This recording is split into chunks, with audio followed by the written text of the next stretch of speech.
babisigazaamu ne babiteeka ebbali n'ebisumuluzo babyali mu mpale oluggi yampa ebisumuluzo nti asibawo oluggi teyalusibaawo ne mbiteeka mu mpale n'aluzaawo ne tutambula ne tugenda twatukaali byonna ne babinzijamu ne bankuba ebifaananyi kati ne wano mu kunkwata bayingidde mu nnyumba olwankuba tekere n'engwa wansi ne bansitula ne banteekako empingu kunteekako empingu ne bankuba ebifaananyi ne bambuuza amannya ne ngabawa kuba layini gye banturakingirako teyali mannya gange yali mannya ga brother wange kati ge bajja babuuza Abdulkarim byani ne mbaga oyo brother wange ne bambuuza ate gwe gwani ne mbaga nze Kasagga Bashir nti awo tebaddamu kimbuuza ekyo kati nkukuba wali bambuuza amannya nga bawandiika kuba yakuba ekifaananyi n'agenda mu WhatsApp nga alina gwakisindikira nga bawandiika amannya gange ne bambuuza ennamba kanandaga mbuuze nti byebyo nga byasindika abisindikira General MK contact yaliko General MK nga gwali bisindikira kati mwera ne wetwatuka kuseemwa era bakola kyekimu ne banyimiriza ne bankuba ebifaananyi era naddamu n'awandika details ezimu zeyawandika wali mu kusooka era ne babisindika awo ne ntuula wansi olwajja awo bali ne bagenda ne wajja abasajja abalala baali babiri era nabo baatuuka bankola kyekimu kunsamba bambuuza gwe Bobi akuwa ssente mmeka iki ne mbagamba Bobi tansasula ne bangamba okakasa talina ssente zaakuwa ne mbaga talina ssente zampa kali ani akutuma okuwandiika ani akutuma okukola okuwandiika ebyo byowandiika ku Twitter ne mbabuuza afande nakoze eki ne bamugamba temanyi kye wakoze kale ojja tubuulira ne batambula ne bagenda ne bandikawo awo nga ndiko kimasiki ne bagenda ne nsigala awo kati ne wajja omulala najja kwe kukwata bbaga yange n'abiyo wansi n'aleeta olupapula na registeringa bye yali azze nabyo ebimu teyabiteekako mwalimu airpods zange nga nalinamu Apple Watch tebyajjira mu kuwandiika wali yandaga bino ebirala kuba yajja ne babu veemu bwomu gye yava ne mugaba fande kirabako airpods zange mwazadde mu nsawo ne Apple Watch yankuba bukubiri yankuba mu matu nentomera ekisenge neŋŋamba no kati giwonye neŋŋonda era nasayininga busayininzi bwe yampa yadde byasibye ebikuba Apple Watch nali nagigula $800 ne airpods nali nazitumya era nazo $800 nabitumya Dubai neŋŋonda nensayininga ku lupapula lwabwe baŋŋamba kati kwe kunziza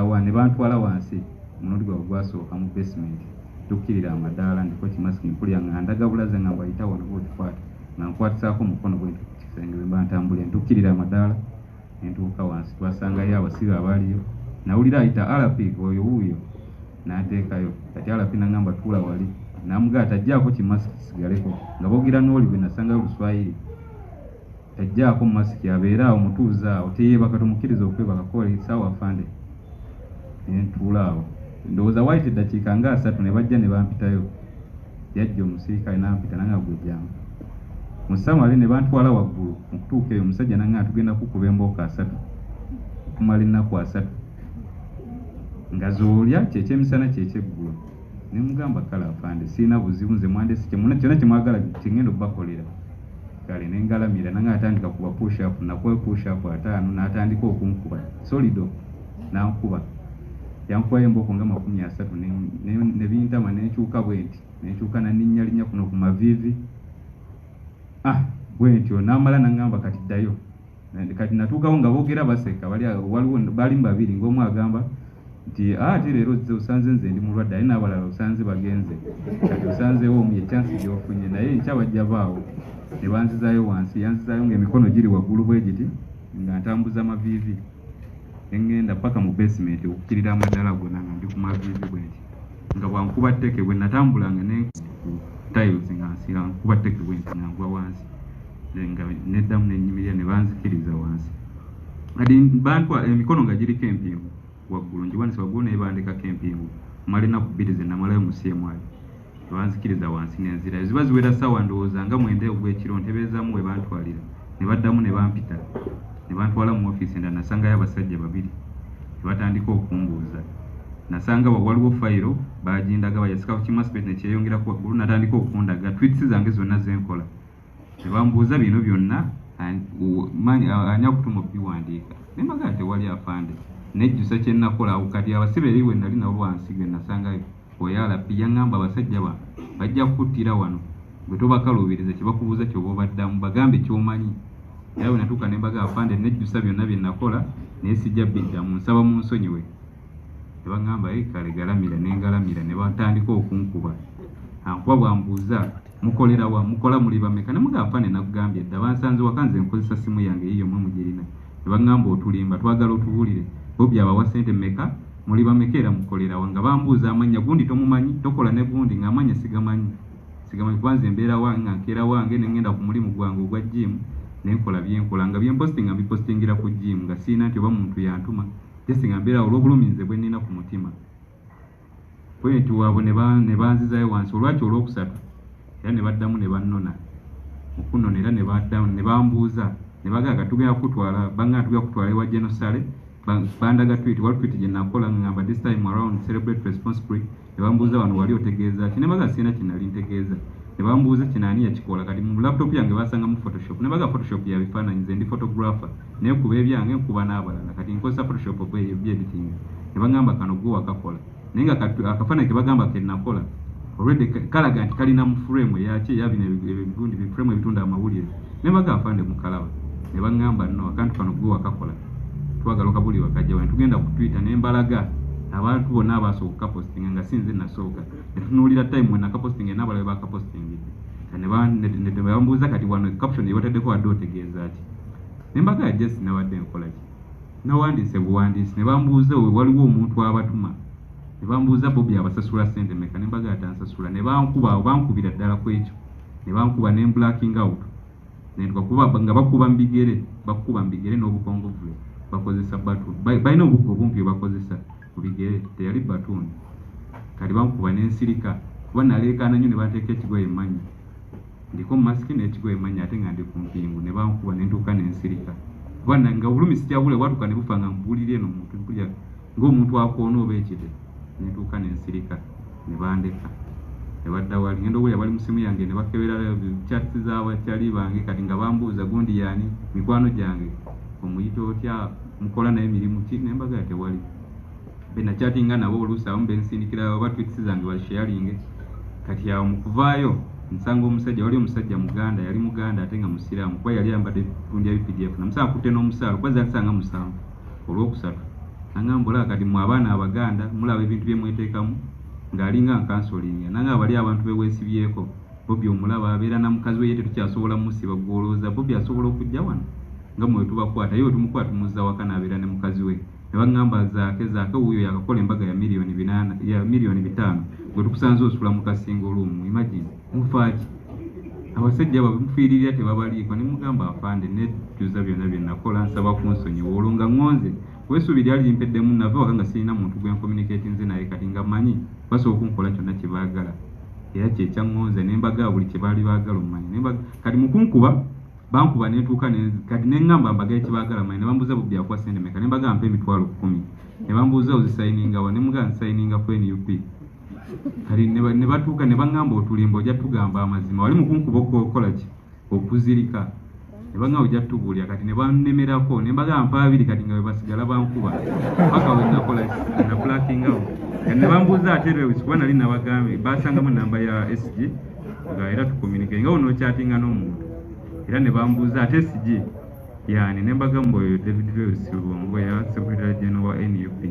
ne bahad kali mwajja wa connection ne muganda ngenda ku press conference kuba munda wa banamawulira abamu naddala bitebe tubeera wano mukwata live ku Facebook zange ekinembaga ngenda yo just kuba bifaananyi na kukola live ku social media ne ku YouTube ne bagamba olimba kusasula ne bagamba kati yakuwa sente mmeka ne mbaga atalina 10 kyampa ne bagamba olimba talina sente zakuwa ne maana enzikiriza ne kubanga kyekijja okunsonyesa okukola ki okuba emigga abasajja engeri gye baali bankubamu ebigere bizimbye sikyasobola ntambula nga kyali kyapulini bweti nengonda ne mbaga abasajja bakola ki bansasula nti yakuwa sente ne mbaga mpa emitwalo 2 naye kati emitwalo 2 ge kakozesa byokola ne mbaga nti afande kyemwagala obuli ambaga tebansasula ne mukola ki ne mulemerako ne bagamba kati tegeeza otandise tulimba toyagala tugamba mazima awo ne banziza era nga banzizayo emikono giri waggulu ntambuza amaviivi paka mu basement awo olwokuna lugenda okukya kati nga bankubidde baagala tugende kati ekirala mukunkuba wali bannangira Twitter lwaki temwesonyiwa Twitter lwaki twabalekera Facebook mugireke Twitter mugireke Twitter mbu ebintu bye tupostinga y'abakulu babiraba era bibayisa bubi musigale ku Facebook yaffe nembagamba afande kati simanyi kati okukunziza wansi ne banzayo olwokuna kati ne baŋŋamba tugenda kunona baneeno bo badde okyatinga nabo bano twagala bajje nabo batubuuli nembagamba afande kyemwagala kyenja okukola ne banzizayo wansi kati ku lwokuna bampita kuba twali tugambye nti enkya tukeera nga manyi bantwala kukola ki kugenda kunoonya bali be babba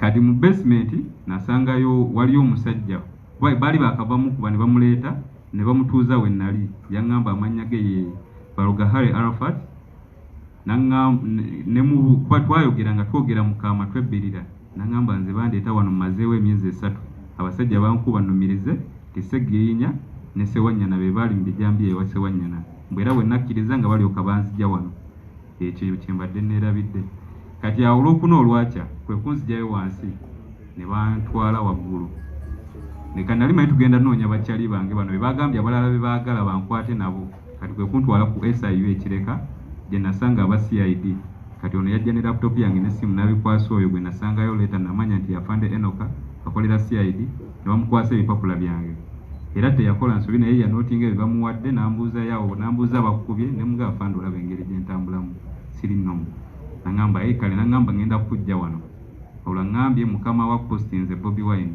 ne babindagaawo n'abaserikale bangi ne bajja nga mbu bajje bandabeko saddayo eri kuseemwayo ekireka alina ewalala we yantwala okwesayo era nawo waliwo safe house omwo nasangamu abasibe 84 bali eyo naye nga bo 6 basiraamu kuba twasituuka ekiro kusaala naye nga abasingamu ffenna tuli basiraamu kwenti enkeera olwaki olwokutaano ne banzijayo kwe kundeeta ku kkooti abo abasiyayi ne bandeeta ku kkooti nga tewali muntu n'omu ategedde era natuuka ku kkooti bwe nasabira bwe nali nabo eri mu seeri za kkooti ne nkuba essimu ne ntegeeza abantu bange nti bandeese ku kkooti kwe kunsindika ku rimandi eruzira gye namala ebbanga eyo so akasembayo kwebaza abakulembeze ba NUP n'ekibiina kyange ekya NUP Plus tibannaaye mwebale nnyo simanyi kyabasasula singa simmwe sandibadde bwendi najoyininga struggle lwa bulumi nga nze omu bwe nnina ku mutima nze mange yanfaako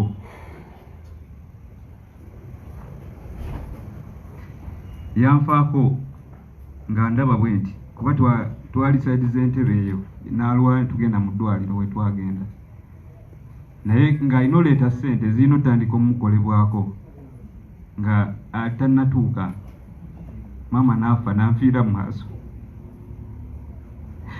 nanyiiga sirisonyiwa Museveni sirisonyiwa gavumenti ya Museveni nze byenkola byonna tewali ankaka wabula lwa bulumi nga nze bwe nnina ku mutima obulumi bungi abantu bwe tuyina bo balowooza Bobi atusasula talina ssente zaatuwa nze mbadde neekolera emirimu gyange bampita na waneno ne mbagamba andi bize ngenda kukola nga neekolerera naye kati bingi bingenzeeko ebbanga lyemaze eruzira bakasitoma bange bangenzeeko be mbadde nkozesa kati bo balowooza bye bakola bigenda tukkakkanya naye tebisobola wabula twongera busungu sisobola sitwakeera ku makya nga ku ekyo kyenzikiririzaamu nzikirize mu bo kye baagala sisobola okujjawo nga batereezezza ebyo bye tubagamba naye era tebajja bitereeza kuba emyaka 35 Museveni gy'amaze mu buyinza takyalina kyasobola tereeza kati kifo kyo tukolera ebyo bye tubagamba okukola abavubuka tuli jobless nze natandika okwekolera nga n'emyaka 15 neekolerera muzeeyi wange talina ssente zinsomesa nenva ewaka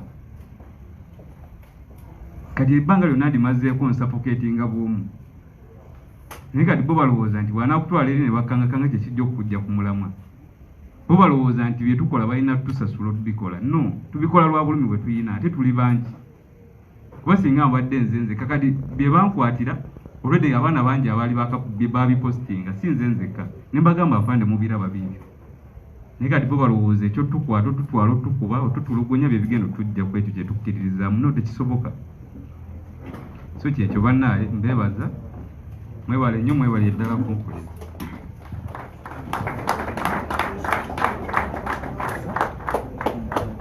amanya gange Kiggudu Yusuf kwesa Yusuf one of Facebook people power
nembeerayo abavubuka abaninaanire ne bagamba gwe tosobola tulabako we tufaanana naffe baatukuba dda tuvunda nga bali mu buwoodi obuninaanidde naye nga tosobola labayo nga atuvunda Kk n'asaba busabi Katonda ajja kutaasa wabanga akyakwetaaga ekiro ne bandeetera obuceereceere n'obunyamanyama ne bampa ne baŋŋamba lyawo omuvubuka abaninaanyidde ne bagamba fe oba tugenda lya gituwe kubanga ffe akawako okulya ke kabeezezaawo obulamu bwaffe lyeddagala lyaffe ekiro ne banzijjayo neera ne baddamu ne bankuba kibooko ng'ate ebyo byonna tebyannuma ebya kibooko ekyannuma nga basajja baganda be balagira okutukuba kibooko ng'abasajja baganda boogera olulimi Luganda be batukuba kibooko be batutulugunya bankuba ku makya n'olweggulo bankwata olunaku lwali lwakuna ssaawa 3 ne bampa ekire emmere eyo gye bampa nensulayo nensiiba njala naye nga bakuba ku makya n'olweggulo nali ndi awo ne bajja neera ne bambika ekijaketi kyabwe ekisaati ne banziza mu ofiisi gye bantwalamu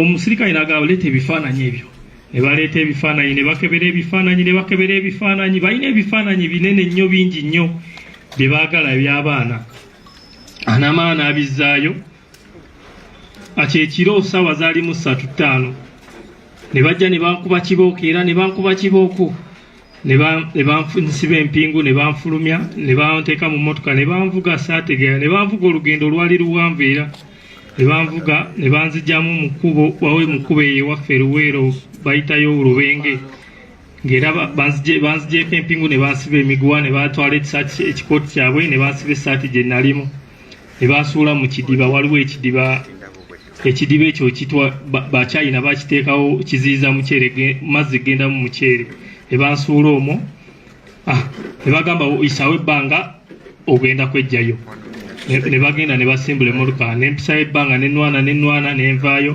nensanga ku kkuba omusajja nannyamba nansumulula emiguwa naŋŋamba ki ne munnyonnyola bampamba byonna ne mbimunnyonnyola ati nnaku 2 ejjo bazze ne bakwata taata wange ne bamugamba mutabani wo tumwagala muleete taata n'abagamba omwana taliiwo bagamba waba taliiwo tugenda kukwata ggwe ojja saasulira ebyomwana wo taata nange olw'okutya ye n'atya naŋŋamba mutabani jangu wano bankute ku CPS Luweero jangu ne ŋŋenda ne baŋŋamba ne mbalaga ebiwundu byonna bye bankuba ne ku mikono ne bagamba ofaaki bakakusiba emirundi emeka tumugamba emirundi 3 naga lwaki tobivaako Bobi Wine akuwa ssente emeka oba bakuwa ssente emeka gaba agenda kukolera ki ekyamaanyi ekisinga obulamu bwo ne bagamba tewali ne bagamba lwaki tobivaako RDC Luweero naga lwaki tobivaako ebyo byonna ofaaki ki kyoyagala ne mugamba nze goge mazima mpositinga ku mbeera eri mu ggwanga gye njogerako naye mbadde simanyi mbu kibanyiiza ne baseka ne baŋŋamba ŋŋenda kuddayo era wiiki ejja ŋŋendeyo byaliwo ebito neebaza nnyo mwenna abambeerawo Mr. President weebale nnyo byonna David Silibongo ya buli muntu erina kyeyakola kyemmanyi n'ekyo ekyokupositinga kyabateeka ku puresha y'amaanyi ne bannyamba ne bansonyiwa naye mwebale nnyo byonna mwebale nnyo mwebalire ddala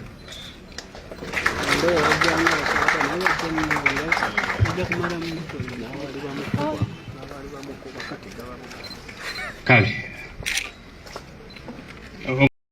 omanyi bwe tugamba nti gavumenti ekola ebintu ebyekiyeekera bino bye tutegeeza waliwo abantu abamu balowooza nti gavumenti tugivumaganya jasiti naye oyinza kubanga weyita omukulembeze nti okulembera abantu naye olw'okubanga oli agenze ku social media ye n'awandiika ebitakkaanya naawe n'omuyisa bw'oti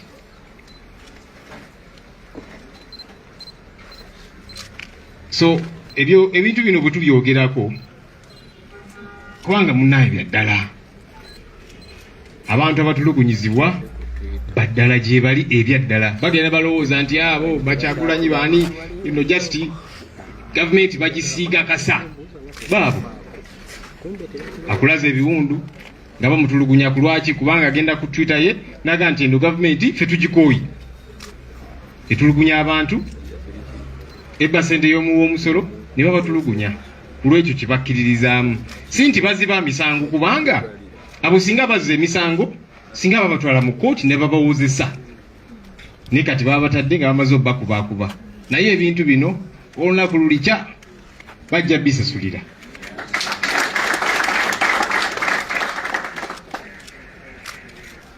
Ate abamu bagenda ne babakangakanga nti anti oba kakati ffe twegatteko nolowooza nti ojja kufuna emirembe sayidi eri.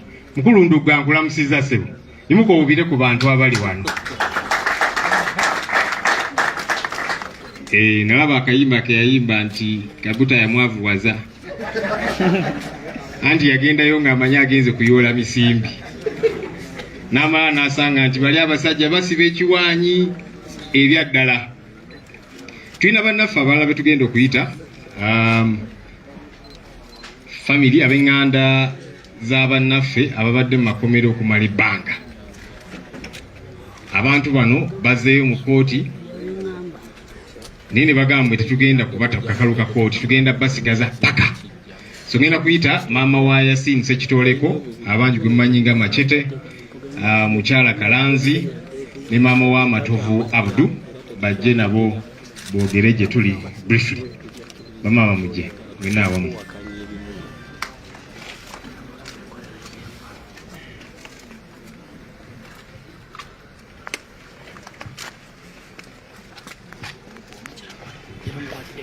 Alamusizzaako basebo ne banyabo. Amannya gange nze Tiwa Silivia mukyala Kalanzi.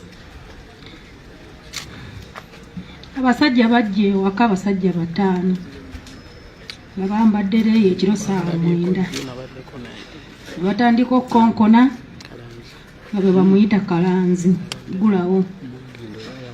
Kalanzi lwakubanga yali amanyi nti bawamba banne naŋŋamba abasajja be batuwamba naye kwata essimu okubireko maama ne mugamba essimu ye erimu ki password naye nali sigimanyi. Abasajja ne bakonkona ne badda wabweru ne bakookinga emmundu ne bagamba mutagulawo tujja kuba amasasi oba gakwata baana oba gakwata kife tebitukwatako. Olw'okutya okungi nagenda nenzigulawo nga manyi abaana bange bagenda bakuba amasasi. Bwe naggulawo abasajja baatandikirawo kunkuba kubanga baali 5 nga kuliko omukyalo omu.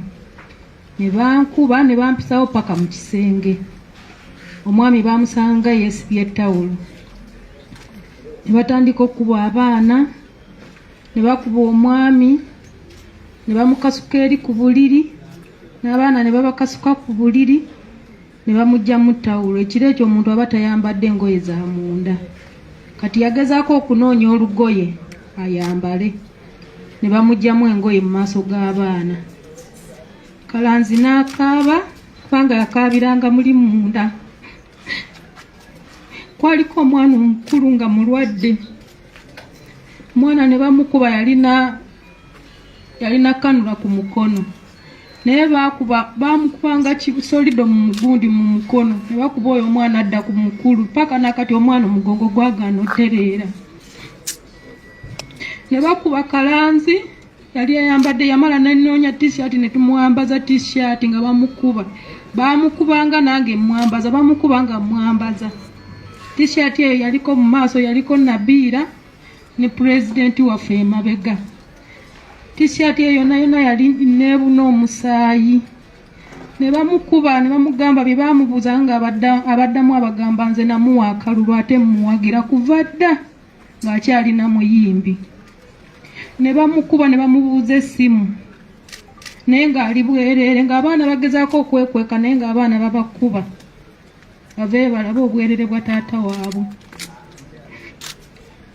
Kalanzi n'akaaba nnyo okubanga yakaabiranga muli ng'atayagala baana bamulabe. N'atuula wansi ne bamugamba situka ne bamuzza mu buliri omuli abaana bonna nga babatadde mu buliri.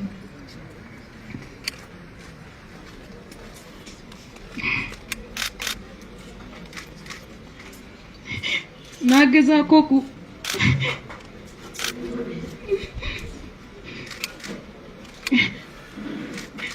nagamba munonyeze engoye nemunonyeze engoye nemuwayambale nenanonyanga engoye nga bankuba nembagamba mu abangambye munonyeze engoye ne bankuba nentuuka nengweri nensirika naye abaana baali bamanyi nzirise ne bakwata sukaali ne batandika abaana ne banoonya sukaali naye nga banoonya sukaali we babakuba abaana ne bansiiga sukaali mu kifuba bawukiwulirako nga agamba omuntu waba nga pressure zimukubye omusiiga sukaali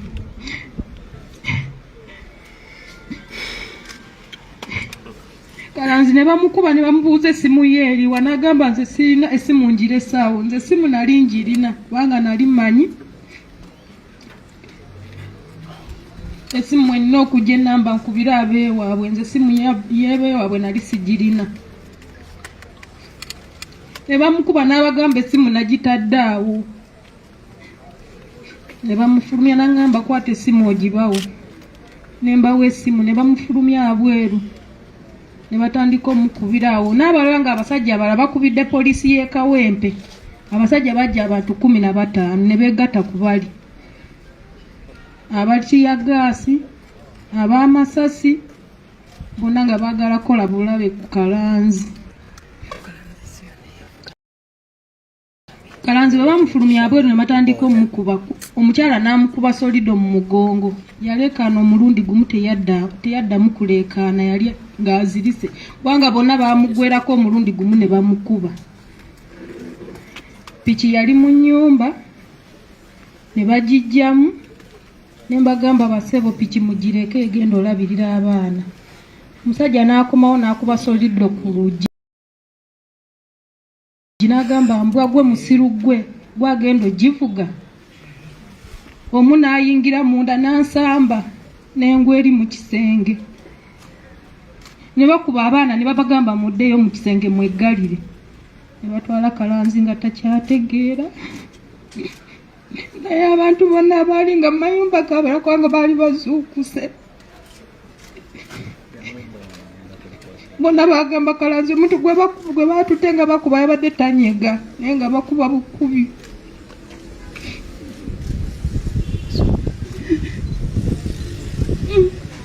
bananga omwami wange mute talina musango talina kiyakola ebyo bye mumuvunaana ebyamasasi mwamujja mu nnyumba temulina kye mwamukwata nakyo singa mulina kye mwali musuubiriza nti alina amasasi oba mundu mwandibadde mubinoonya naye temulina kye mwakwatako eba temwanoonya kintu kyonna kubanga mwamutwala butwazi talina musango mumute muleme muwozesa na mu kooti y'amagye talina musango mumute adde wakalabirira abaana be abaana bali abaana bataano naye tebalina buyambi tamana tebasoma lwaki temuta mwami n'akomawo ewaka kati saa zino mumulina mugamba mumusiba naye yenna akoze aweddeyo munamala kulaba ng'afiiridde mu kkomera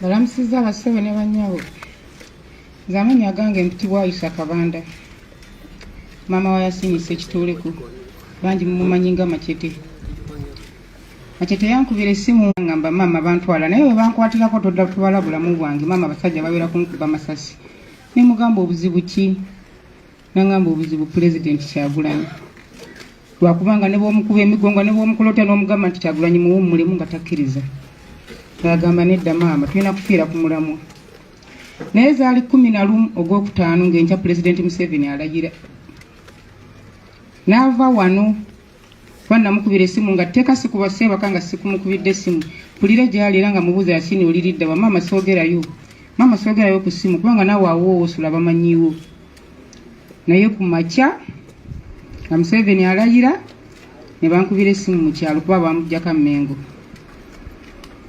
nankubira essimu oli nankubira essimu nanga maama Yasiini nga kibi ne mugamba ekyaki nangamba ekya Yasiini ne mugamba Yasiini yabadde ki nanga patulo yazze eno nemukwata mutima ne guntyemuka ne ngamba abadde akyogera ebbanga lyonna ne mugamba bakutte abalala n'agamba kambuuzebuuzeeko wano ne mugamba bamugjeewa kale nga netannabitegeera bulungi ngamba bamugjeewa ataata we bamugjeewa naye nga nze nyina mukwano gwe gwe mmanyi gyakasibira ne nga akankube ku simu ya Yasiini yennyini mpulire simu ngeno gikubako nga mukwano gwe yagikwata ne mugamba Nasiri Yasiini aluwa nangamba maama Yasini bamututte naye simanyi Yasini oba mulamu kuba ne TV gye bamusanze alaba bagikubye amasasi kuba yali asituka olwayingira mu nnyumba bakuba oluggi yali atudde ku TV omuvubuka n'agaana okuggulawo Yasini ndowooza n'amanya nti ennyumba ya munne eggwawo n'amugamba ggulawo bagenda kunkwata ngulugi bamaze okukubamu essasi naggulawo bamusanga atudde ku mulyango bamugamba ono muwe engatto ze mutwe ebirala bye mwaleese Yasini bye yazze nabyo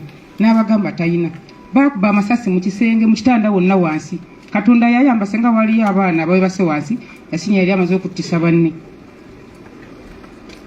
Yasini ne bamugjayo okumugjawo nga kakonguvule bamaze okukakubamu essasi bamufulumye ebweru ne bamwambaza ekikookolo kati omuvubuka oli abinnyonnyola n'agenda kati awo ne mmanya Yasini ye taliiyo mufu enkeera yali yidi saagitegeera yanfiiririra n'empaapaala n'entambula ne gye nkwata sitegeerayo naye mba ntambula nsanga omukazi weeyo waffe bamuyita mukyala Nampeera mwebaza mu ekyo kubanga nawana alinga ye yantuusa nze Kamwokya nawulirangayo obuwulizi era ng'omuntu bw'ayogera Kamwokya maguka ne ŋŋamba abaana bange babeerayo kuba babeerangayo babiri nabuuza ngamina ne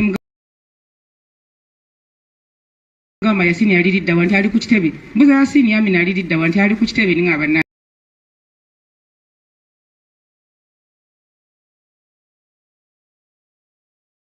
nange kitebe kati okuddamu kazi nansanga nangamba maama kikinga ogenda akapaalu ne mugamba omwana wange Doloni yamuwambye kubanga olwo lyerinnya eririwo nangamba Doloni yamuwambye ne mutwalwa ne mugamba simanyi naye nnoonya gy'ebbanga lyamaze nga bamunoonya omwana wange taliiyo nangamba tewali kyakkola jangu tugende ku TV tubaleekanire ne mugamba sina TV gye manyi nanga jangu tugende nantwala Nampeera waliyo kakalinawe kawaala n'akantwalako nasangawo omunnamawulire wa TV ya TV yayiga nangamba yes ndi munnamawulire ne mukama waffe okuva lwe yafa TV yaffe batono abagiraba naye kankuwe ya BBS ampe namba ya BBS ampe yeni TV ya BBS bye yagimpanga njikubirako koluwu kwa BBS nga ngamba tetulina nga ngamba nakubira katamba enamba gye bampa nga ngamba bamba namulabye edda wano bambi abadde mukwano gwange ne balayiza omusajja ono tujja kujjayo enkya naye nga nze gwe omutima gundimu ne ngamba omwana wange mu buli ngeri mufu kati omukolo tebajja enkera ku yidi kwennyini mba ndi awo ng'omwami oyo atuuse posiyano omukiibi baavuga amafuta gaabwe bansanga waka naye nga nze sisirikangako okuva lwe bangamba nti baatwala Yasini naleekaana ekituufu naleekaana era nze nfuuse serebu ku TV simanyi kati muntu atantegeera ku sayidi y'amacete era omwana oyo omulenzi onnumye nnyo bambi mukama akugumya kuwa entandikwa kubanga maama waatali mukama akugumye bambi nendeekaana aba BBS bakola omulimu ku ssaawa eyo ne bakubakubako kiro ne balifulumya mwami n'avaayo n'agamba eyo omwana tumuyina naye omukyala tatuleekanira ave mu mawulire nengawe mba mumina kirungi njagala omulaba nenzirayo nendeekaana mumumpe oba mulema oba mulambo ngwagala mugumpe namala omwezi mulamba nga sirabye ku Yasini nafuna obulwadde nalwala naye mba ndi ku macupa baganteerako na waka lwaweza omwezi ku seemwayi mwanyina nankubira nangamba maama sobodde kujja ku kitanda gy'oli baleeta ba Yasini mu kooti n'agenda mba ntunula bwe nti ku TV Yasini akutta obuuma bwati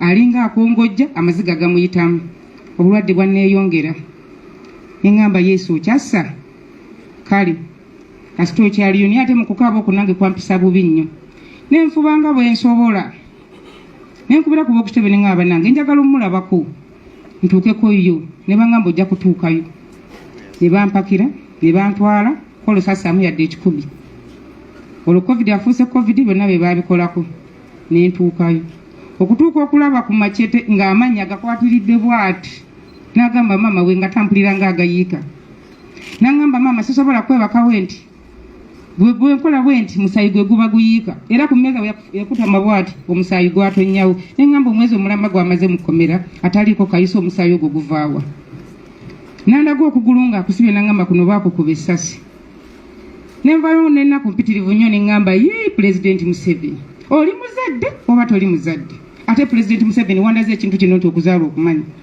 era wandaze ekintu kino nti omwana aluma kubanga omwana olwayogedde ku kigambo ku ggwanga lyotafuga n'ovaayo n'ogamba eggwanga lisonyiwe omwana naye naye bakusonyiwe. Naye abaffe abatayogerwako musango, abatagamba nti bakoze kino, abaana baffe abatava mu kkomera bakoze eki, kati mwammazeemu amaanyi. Twabadde mu kooti kubanga nze bye bamukula byonna Mukama ajja kuyamba, ajja kuvaayo, ajja byeyogerera, ajja kubeera wano kubanga ne bamukuba tatayinza butabeerawo. Gamba nti abaana baddeyo mu kooti okusaba okweyimirwa kwe bakugobye babasibe paka ebbanga lyonna nga n'abatta abantu bali mu makubo batambula. Abaana baffe bakola ki Pulezidenti Museveni? Tunula mu nsonga zino. Oba gwe wavaayo n'ogamba nti bakusonyiwe n'omwana bamusonyiwe, abaffe bakola ki? Kale oba bakusabye abasonyiwe. Bw'oba ng'oli munyiivu nnyo munnange, naye omuto waayonoonye omukulu yayoolawo. Kyagulanyi wali alina okuyoola abaana abo we bali, ate era abalwanyeeko nnyo. Naye ne mulyoka mugamba tetuli bannayuganda. Baatulemesa abo abakulu, basooka ne batugamba nti Pulezidenti beemupi beeyimirira abaana abo. Beemupi ne beewuuba okweyimirira abaana, bo bennyini ne bagamba nti nedda tebeeyimirira balete ab'enganda zaabwe. Ne tuvaayo abantu ne tuloonya buli muntu eyeeyimirira, teri muntu yabadde wa kkubo. Ono yeeyimirira omwana we, nze sisita wange yamweyimirira, abantu ne bavanga buli omu yeeyimiridde. Baakatutema ku lwokubiri batugaa tebali tetuli bannayuganda. Tuli bannayuganda, twamanyi basibe gye babeera, tetulina gye tubeera. Kati tubadde tusaba omukulu otulage gye tubeera, oba otuze mu ggwanga lyaffe. Otuze mu ggwanga lyaffe, Pulezidenti nannyini baani abo ye abawozesi, kubanga nze ekyo ekintu kinnyigiriza. Nze ndi muwejjere nnyo yesi, naye mbaddeyo ku lw'abaana bange okuva mu ntandikwa waabwe ne ku ssaawa ya leero. Ate nze bwe ŋŋamba nti siri munnayuganda onneewunyisa, kubanga nze nkongojja ne Kabaka mu lubiri. Bwe nkugamba nti neddira Mbogo simanyi lwaki wombuusabuusa nti siri munnayuganda. Taata wange wa muno ali wali Gomba, maama wange wa Mamba, kati baneemwagala njogeri nti okugamba nti ndi munnayuganda. Munnayuganda yaani atali munnayuganda yaani? Ndaga muntu baazitujjako baziina. Pulezidenti Museveni lowooza ku nsonga eno era gitunulemu abaana baffe bate. Ogamba nti abajulizi tebalina kutunulwako, omuntu ayogera amazima lwaki tatunulwako? Nti ate kamera ziveewo, ate zidde awera obujulizi mu kisenge ekyo gye kiri. Abaana baleeta mu kkooti namala kuleekana ku TV nze n'engwa eddalu buli lunaku ne nga bannange myezi 8 musibabana tebajja mu tebava mu kkooti eryo etteeka liridda waani yalisoma ne beekakaba ne baleeta. Kati guti yali atuuse ku nsonga yennyini nga tulabanga agenda okuta omwana oyo ne bajjawo ne baleeta omulala tugamba banne ne twegayirirako nze era n'enzirayo ne mbagamba guti waakomye noono waabatandikira abaana baffe abate n'asooka atubuzaabuza nga baanaata. Ntwali n'atugamba nti mukomeewo nga 11 ne tugenda nga tusanyuse abaana n'ebintu bye balina mu kkomera ne babigaba. Buli omu najja nga yeeterezeza. Yasini yajja ne suti n'agamba nyino jambala nga nvudde mu kkomera, yagimpadde n'agamba ndiwe muganda wakuze omwana we, amaanyi gamuwuddemu nakakasa nti agenda kufa. Pulezidenti Museveni saagala okusiba ekiwuzi mu lubuto, tuwa abaana baffe omwana omumanyi tewavuddeyo n'ogamba nti owo bamusonyiwe n'abaffe batuwe tebalina kye beetaaga. Nze ndi mukazi munaku seetaga yadde 10 wootera Yasini mba mugagga.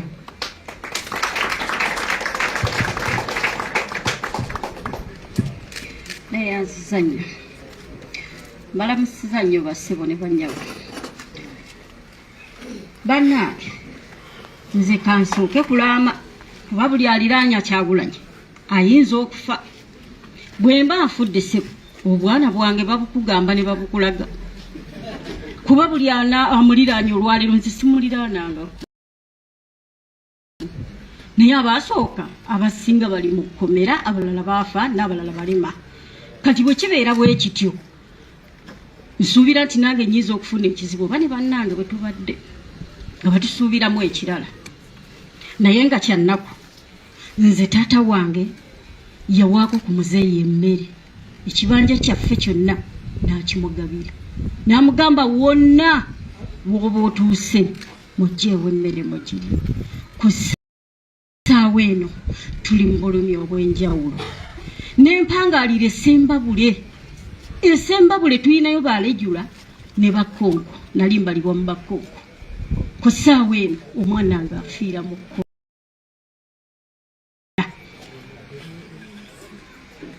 Nze ndi maama wa Buddu Matofu era naye baamukwata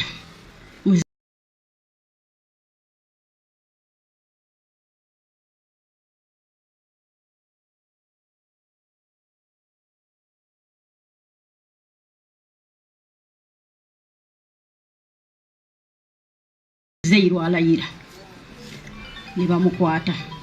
Naye nze nali mu kyalo nga sisobola kulaba munnamawulire nga simanyi na bwe bitambula. Okiraba naye nabe kwano gwe wali omuvubuka bamuyita Bashiru ye yayana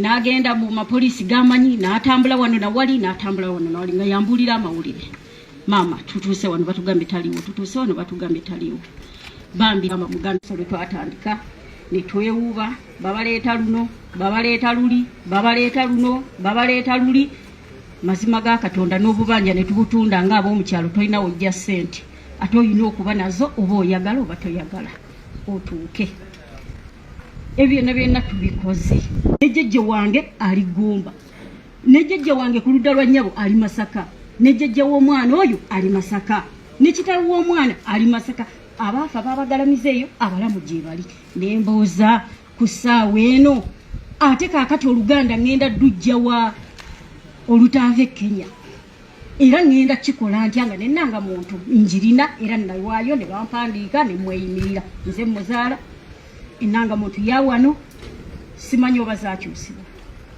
nga nze nyina nfu oba nyina nkadde ekyo kyannema okumanya kati weŋŋambira bannange baali badde bata abaana baffe nga tebabawozesezza nako nga tebatuzizza na mu kkooti z'amagye tugatya n'oyimirirayo bayinza n'okubuuza ekintu n'owummulamu ng'obuliddwa bw'okyano kulanga ate okimanyi abaana baffe babajje mu kkooti z'amagye badde mu kkooti eza bulijjo bwaba nga musango weeguli abaana bawoze naye ate siraba guba naawoza ng'omujulizi baamuleeta n'atankana ne bamubuuza gundi gw'amanyi ennyo n'agamba mumanyi nze namukwata ayina avaayo n'asonga ku gundi ekintu ekitaali kyangu mu budde obwo nga tekyayogerako akimanyi era akyekakasa ne batugamba omujulizi taliiwo yagenda ali bweru wa ggwanga alidda ddi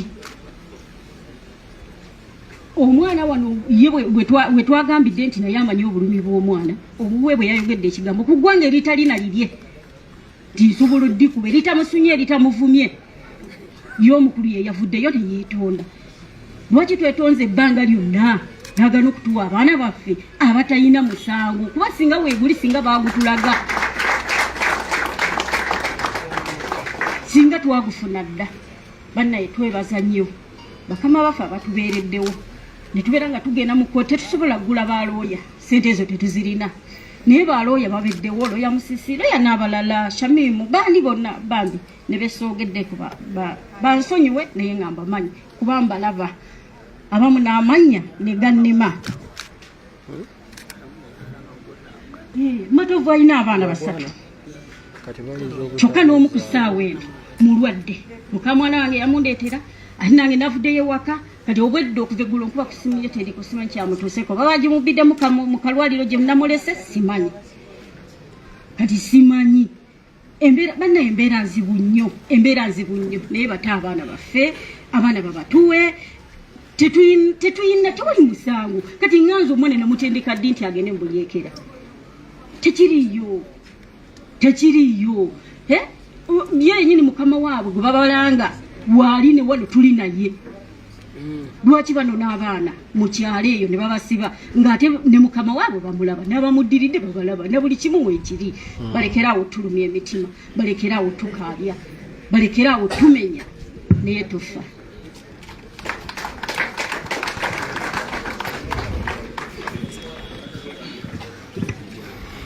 So there you are.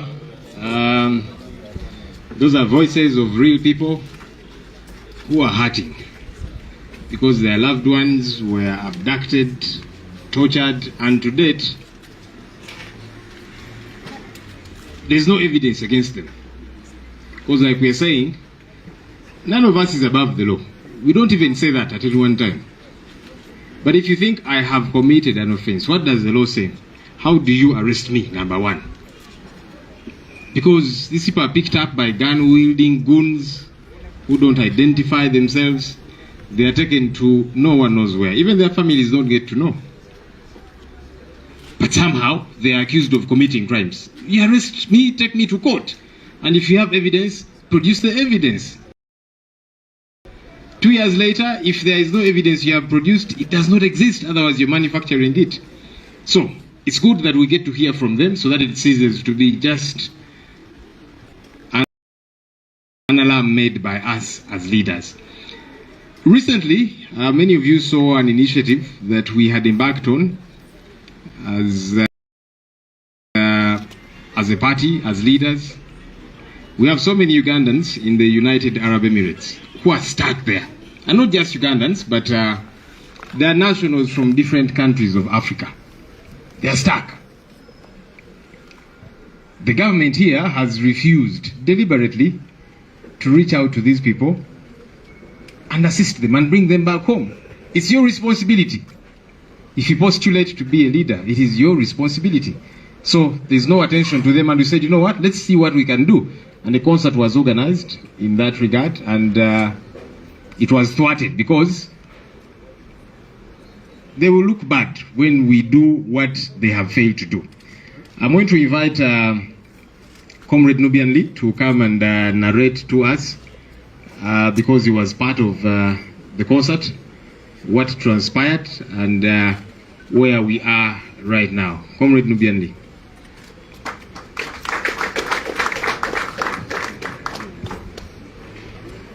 People power, our power, Kunga Uganda Kunga, Kunga Northern Uganda Kunga, Kunga Southern Uganda Kunga, Kunga Eastern Uganda Kunga, Kunga Western Uganda Kunga. Assalamu alaikum wa rahmatullahi wa barakatuh. Wa alaikum salam wa rahmatullahi wa barakatuh. Omukama mulungi ekiseera kyonna ate era ekiseera kyonna omukama mulungi era zembeera ze weewaawo. Should I Lugandaring or Englishing? Both. Ladies and gentlemen, I'm so humbled to be before you, our President, His Excellency Kyagulanyi Ssentamu, the SG, his spokesperson and his deputy, other leaders in National Unity Platform, and the media houses. Yes, we were scheduled to have charity concerts. We had dubbed them Charity Freedom Concerts that were supposed to, the funds from these concerts were meant to bring back our fellow Ugandans, and not only Ugandans, but also other Africans who are held in the detention centers, various detention centers in the UAE. Yes, as you saw the events on social media, our president was detained and he was interrogated for several hours. And what transpired from these interrogations, we got to know that the embassy of Uganda had a hand in all this. And the fear of the UAE was that they thought that His Excellency Kyagulanyi Ssentamu was going to teach the Arabs how to protest. And these people are so scared of protest or anything that tampers with the status quo. They claim that what had happened in the several Arab countries, the Arab Spring, was his deal, and you know, as usually they say, he's an agent of the white people, and once this gets to the ears of these people, of course, the shows were cancelled, and he was warned not to go onto any stage of any shows that were organized. And it's very sad to see that our fellow Africans and Ugandans are out there, and as a country that is supposed to repatriate these people does nothing about it. Several cases have come up. There is the business of organs, and nothing has been done. No investigation by government, and it feels like we are on our own. And as National Unity Platform, we have the Arts and Entertainment Department. So with the Arts and Entertainment Department, we thought that the best way we could raise funds was by putting up these shows. But all these shows were frustrated. We were able to visit one of the detention centers that is in Alawi, and thanks Eddie Mutwe. Eddie Mutwe was there, and Bobi Young and several foot soldiers. So we went to this detention center, and the information we got from the authorities there is that in this one detention center, there are over 21 detention centers, such detention centers in UAE. But in this specific one, the one we were able to visit, there was a total of 600 people. That's from African countries. And 200 of them were Ugandans, which is, when you put it in percentages, is 33%. 33% of the people in there were Ugandans. And this detention center was for the females. It's very absurd to see that people who thought that they were going for greener pastures, all their dreams were crushed, and they all live in a detention center. So many people have reached out to us, and yes, they are willing to contribute to see that we are able to fulfill this that we had gone out to do. And I will not say so much, because the rest is for the Secretariat to see how we can raise these funds and how to mobilize and which numbers, to put the funds on. So I won't go into such details. But one thing we should know, we are all prisoners. Both the prisoners in detention centers and we as Ugandans as a whole. For as long as we have a dictator in power, we are all prisoners. And as we usually say, any dictator anywhere is a threat to the freedoms and justices anywhere. So you saw what happened. With their authority, they were able to influence the authorities in the UAE, and that way they stopped the concerts. So as we Ugandans, we need to bring to awareness and awaken so many Ugandans to realize that we are all prisoners. And one of the best ways is by exposing these injustices. That is also a tool of fighting injustices. So let's use our cameras to expose whatever is going on. Let's share whatever ordeals our people are going through, so that people get to realize that there is so much separation in Uganda. And that way we will be able to isolate these dictators. Let's make it so impossible for anyone to have a relationship with the dictators. So our fellow brothers and sisters, let's pray for our people out there. The state they are in is not so good. And as we come up with ways of raising funds to bring back our people, yes, we promised our people out there that these shows are going to go on, and we will find ways. We will tick all the boxes to make sure that everything is in place for us to be able to have these shows and to have shows that can raise funds for these people. Kati nzireko mu Luganda, twali mu UAE e Dubai, twalina shows nga ekibiina kyaffe bwe kirina Arts and Entertainment Department.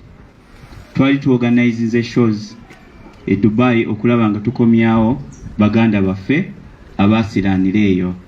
Naye manya nti embassy ya Uganda yali emaze okutegeeza authority ya UAE nti Bobi Wine azze kusomesa bantu beeyo kwekalakaasa nga wekyali mu nsi z'Abawarabu, Egypt, Tunisia n'endala, okwekalakaasa okwaliyo. So kino ne kireetera authorities eyo okwekengera, era ne bamugamba tageza n'alinya stage yonna yonna, era show zonna ziri cancelled.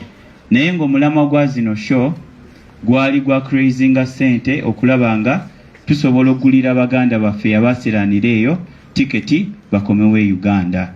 Naye era mukiraba nti nno wonna owali bano bamusibira bwa babeera basobola okuinfluencinga n'abantu abalala okulaba nga bannayuganda basigala nga bali mu kunyigirizibwa. Era twasobola okutuukako ku detention center emu gye basibira basisita baffe ne tuinteractingako nabo, twayogerako n'abantu ababatwala ne batutegeeza nti mu detention center yokka detention center bwe zityo ziri 20 n'okusukka eziri mu UAE, naye nga mweno emu gye twagendamu waliyo abantu 600 abafirika, naye nga kwabo 600 bannayuganda, ekitegeeza nti obutundu 33 ku 100 be bannayuganda abali mu detention center zino. Era nga tusaba bannayuganda bonna gye bali tulabe nga tufuna engeri gye tusobola okukomyawo basisita baffe, kubanga ne gavumenti yaayo ebakutte terina sente zibakomyawo, naye basobola obbakuuma. N'ekirala kye nabadde neerabidde mu kutulemesa ebivulu bino nga mwenda ku independence regime yakolayo ebikujjukujju era ebikujjuko bannaye munansonyiwa nze ndi munubbi naye ngezaako era so bakolayo ebikujjuko nga era sente nyingi nnyo ze baateekamu, naye nga ogenda n'otunirira bino ebintu zino sente ze bakolamu pate n'okupromotinga zi agenda zaabwe baali basobola okuguliramu bannayuganda tiketi ne zibakomyawo ewaabwe, kubanga abaana abasinga baava wano ng'embeera ekaaye okutuuka eyo gye baabatwala ne basanga ate nga nayo embeera teriyo kitambula kwe kubakwata, ate ng'era n'ebitongole ebitwala abantu bano zi organization Uganda ebawa license. Tuwulidde emisango mingi nnyo n'emiranga gy'Abaganda baffe bangi bwe bagyemu organizi zaabwe, naye nga gavumenti yaffe tefanga nayo kulaba nga ekola investigation okufindinga out kiki ekigenda mu maaso. So nga we tugamba nti no ffenna tulina omulimu gumu, tuzuukuse baganda baffe abakyebase, ate naffe twongere okulabisa bino ebigenda mu maaso. Engeri y'okulwanisa ebintu bino kwe kubirabisa. Bwe tunaayongera okulabisa ebintu bino neyo yonna n'abo abantu abadde bakyawa Museveni obuyambi bajja kulaba nga tebasobola kolagana na muntu ata respecting a human rights. So ekibiina kyaffe nga kyo kirina enteekateeka, sijja genda mu ebyo kubanga ebyo bya Secretary General ajja kubyogerako okulaba engeri gye tugenda oteekawo enteekateeka yo okuraisinga funds okulaba nga wakiri tukomyawo baganda baffe. N'ebyo ebigambo nesimenyo okubeerako maaso gammwe. People power, our power. Thank you. People power, our power. I will be very, very brief. Thank you so much for being patient, media houses. I think all of us can feel the pain of these our brothers and the mothers who have been here. I don't know how regime officials sit comfortably in their offices, seeing these mothers cry, seeing what is happening. Museveni and his people like talking about Idi Amin, but you've heard the stories of what they did to these people. What can be worse? They just take you and start doing all sorts of things to you in those torture chambers, and then they have the guts to come and lecture us about Amin, about Obote, and all that. So, like the late Brigadier General Kasiri Gwanga used to say, cut the crap, because you cannot talk about Amin and say you used to torture people, you used to abduct people, and yet we still have these things happening in 2022. It's very, very unfortunate. I saw these mothers crying, all of them outside the court martial the other day, and it was very, very disturbing. Outside the military court, they were wailing because their children were being taken back into detention without even giving them a date when they will come back. So the challenge is to the Supreme Court and Mr. Ownyidolo and his people, because the Constitutional Court already decided that trying civilians in military courts is unconstitutional, and the state appealed to the Supreme Court. Up to now, there has been no hearing for that case. We want that matter to be resolved by the Supreme Court, so that in Uganda, military trials of civilians are declared unconstitutional, because that goes against the UN standards, the international human rights standards, which Uganda is a signatory to, and all that. You cannot be trying civilians in military courts. So that is what I wanted to emphasize. And finally, to talk about the question of Dubai and UAE, Arab countries, the National Unity Platform is leading the effort of repatriating these our people. Our target is to bring back as many of those young people as possible. All they need is an air ticket back home, and we have seen many Ugandans willing to contribute. And so we have put in place numbers, several phone numbers, where Ugandans who want to contribute to this effort can contribute. And we are going to make these numbers available online on all our social media platforms, so that if you're there and you want to contribute towards the effort of bringing back these Ugandans, please do that. And these people will be able to return back home, because they are like orphans. The regime does not care about them. How about the legitimate regime, the legitimate government, which was elected by the people, takes charge? You know, we say that all of you know that NUP is a legitimate elected government of Uganda. So if the illegitimate regime does not do certain things, it is expected that they will not take charge. But let us, the people of Uganda, decide to bring these people back, to do one of our responsibilities. And we've done many other things. You've seen us carry out different activities of charity and others. And this is one of the things we want to lead and bring back our people to Uganda. So these numbers will be available online. I don't know if I should read them here. Maybe online. One is registered in Ernest Ayen 0760 045 345. For those watching us live, you can get those numbers. There are several. So there are 6 numbers in total. One is the 3 MTN and 3 Airtel numbers. The MTN numbers are 0760 045 345. That's in Ernest Ayen's number, Ernest Ayen's name. And another is registered under Rahma Juma 0762 890 137. The other is in Kafko Stanley. That's a name. It's a 0762 888 923. And then Airtel, the first one is 0705 564 156. So these numbers are going to be put online for all of you guys who want to contribute. But I also want to announce that our president has made the first contribution of 10 million shillings to this cause. So we are not just announcing to encourage you guys to make contributions. He has put in a contribution of 10 million shillings to help. That's about 10 people that are going to be brought back home. And I'm sure other leaders, members of parliament, and other leaders in NUP will make a contribution towards this effort. Zino enamba zensomye zetugenda okubanga tuyitirawo okuyamba abantu baffe abali stuck mu makomera ag'enjawulo Dubai n'amawanga amalala g'Abawalabu.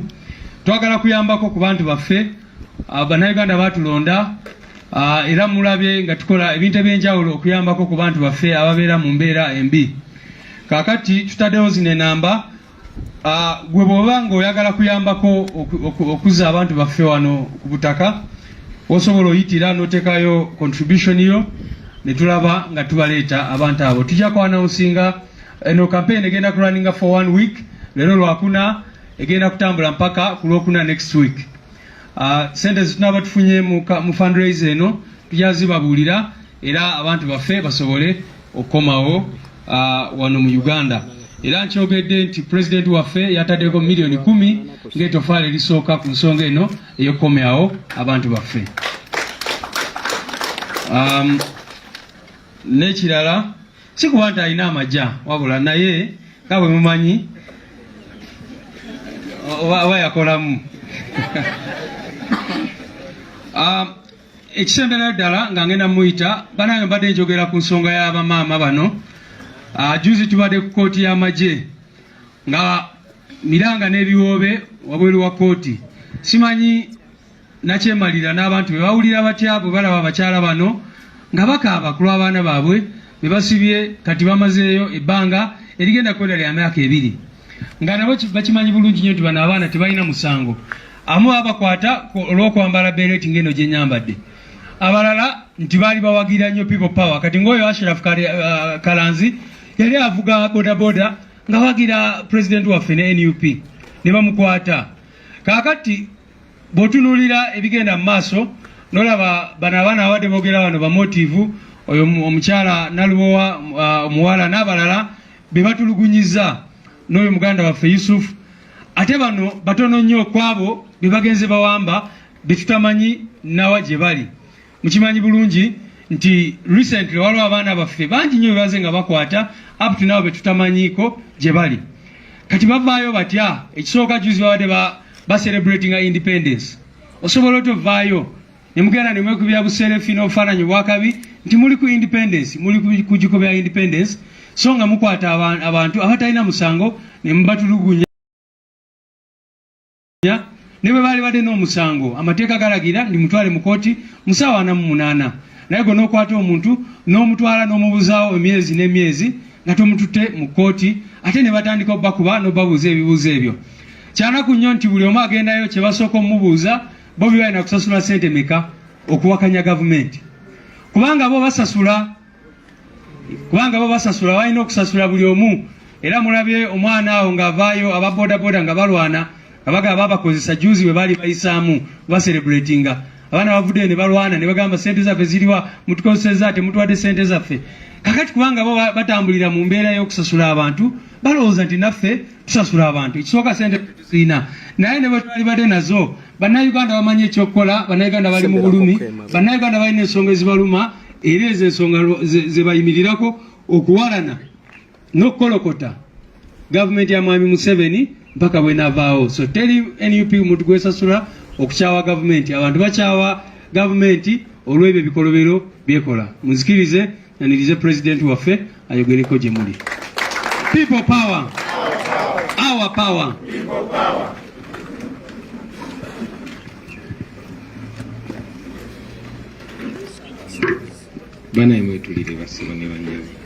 People power, our power. Thank you very much, Comrade Lewis. Ladies and gentlemen, good afternoon. It is not a very, very good afternoon with what we see going on in our country, with what we see happening to our people. But nevertheless, we say good afternoon. I want to address 2, maybe 3 matters this afternoon. First, to add my voice on condemning the rampant abductions and enforced disappearances. You all notice, ladies and gentlemen, that there's a new wave of abductions and enforced disappearances. Many of us have read about the times of Pandagari, the times of Idi Amin, but even what we read is not as bad as what we see today. It's very unfortunate that it's happening, but it's even more unfortunate that we see a very loud silence from leaders, from political leaders, from religious leaders, from cultural leaders. To you, dear our religious leaders, we believe that God is stronger than any dictator, stronger than Nebuchadnezzar, stronger than Idi Amin, and certainly stronger than Museveni. We get disturbed why there's so much silence coming from our religious leaders. We grew up being taught about the Uganda matters, 45 of them, 22 from my own Catholic Church and 23 from the Anglican Church. Those were people that died because they stood for what is right. They stood for truth and for justice. They stood for their right to worship. Just their right to worship. Up to today, we remember them. These people are standing for their right to be human. They are abducted, they are tortured, many are raped, others never show back. But we've not had enough from the religious leaders. Most times when religious leaders talk to us, they only encourage us to be calm, to be peaceful. But you cannot be at peace when you don't have your rights, when you're not free. So dear religious leaders, we want to hear to the cultural leaders. We have many cultural leaders in Uganda. I'll talk mainly about where I come from. There has not been a horror here in Uganda, in the history of Uganda and the history of Uganda. There's never been any horror like the one happening today, where our children are abducted. You see their mothers crying, demanding for them. There's never been such a horror. And we think that our leaders, who are supposed to be our representatives, we think this is supposed to be on your lips. If we cannot get them for us, at least talk about them. Let us know that we are represented by our leaders. Of course, I'll talk about the silence from the media.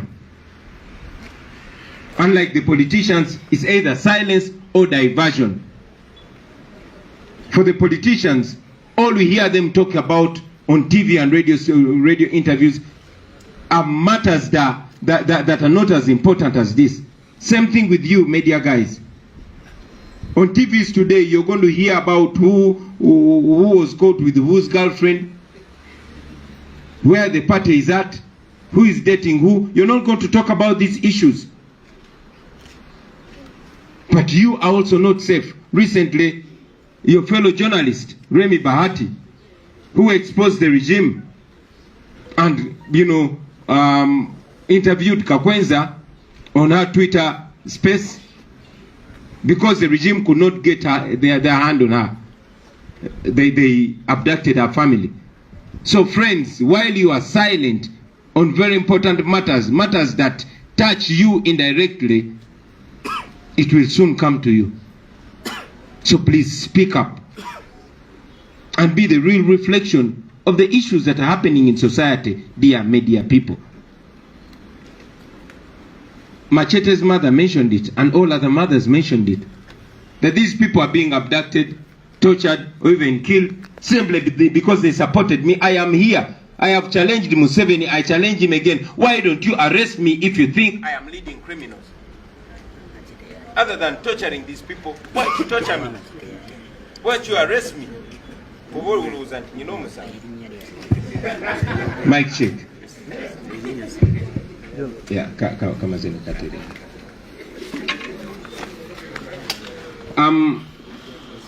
Comrade Nubian has briefed you about what happened with our Dubai tour. I will emphasize that because we have a gift given freely to us by God and groomed and raised and promoted by the common people, we thought this was our opportunity to give back to our brothers and sisters. So a concert was organized in Dubai. He has briefed you that many of our brothers and sisters are stuck in the Arab world. In the UAE alone, there are 21 detention centers. We visited only one, and it had 600 girls, 200 from Uganda, and the rest from the rest of Africa. We wanted to achieve two things. One, we wanted to create awareness, because you, the media, are not talking about these girls as much as you're supposed to be talking about them. You, the leaders, political leaders, religious leaders, and wherever, you are not talking about the plight of these people. These are children of Uganda. These are Africans. Okay? They are stuck where they are being dehumanized, where they are being disrespected, where they are being humiliated, and in many cases because of the color of their skin. These so-called Pan-Africans who rule over us, who criticize us every time we call them out on disrespect of human rights. have not done anything. The same way they neglected our people who are being racially abused in China in the wake of the COVID-19 pandemic. They are the same people that are silent. So we try to use our talents to help our brothers and sisters. We organized the concert, which concert was blocked by the Uganda embassy in UAE, in Dubai. When I reached the airport, I was questioned for 8 hours. Apparently, the regime in Uganda, through the embassy of Uganda, said I am a terrorist, taking trouble to Dubai and the UAE.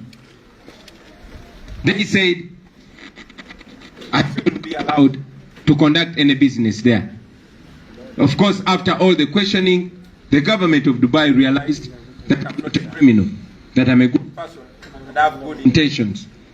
So they released me. Unfortunately, because of the extreme pressure from the embassy, our concert was cancelled. Now imagine, this is an embassy that is supposed to look out for the well-being of Ugandans wherever they are. This is an embassy that has done nothing to save our girls and boys who are stuck there, but has done everything to stop every effort to bring them back home. Nubian said it, that only in this detention center that we are allowed to visit, the conditions of living were horrifying.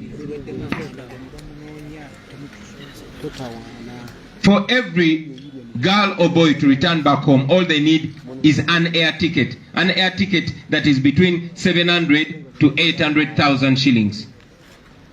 So if the concert that I'd gone to perform in Dubai was allowed to go on, I would be returning with a minimum of 400 of those girls or boys.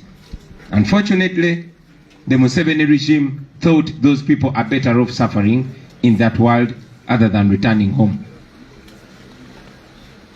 In the same way, on Independence Day, just a day after blocking that concert, the regime had parties there. And you know, every time they have parties outside Uganda, they transport people and they spend billions. Now imagine if that money was spent to bring back our people. But do they care anyway? No, they don't. Now this is my message. First of all, to the girls and boys that are stuck there, I know you're watching, or I know you'll get this message. Hang in there, brothers and sisters. We have not given up on you. Uganda has not given up on you. We are still making every effort to get you back home, and you will come back home. To fellow Ugandans, wherever you are, we know we can do this. While we are making our own effort as a party, as NUP, as People Power, we know that even individual citizens, even those that don't want to publicly associate with us, you can do something. You can buy one ticket for one girl or one boy, or even half a ticket, or whatever you can. I'm sure every one of us can do something. For those that have the funds, please contribute to bring back our children. And for those of you that don't have the money, you can contribute by creating awareness. Let this be the issue on everybody's Facebook, on everybody's Twitter. Let us not forget about them. Don't sweep them under the carpet. Let them know that we are thinking about them. By creating awareness, maybe somebody that can be helpful but is not yet aware can know and will be helpful.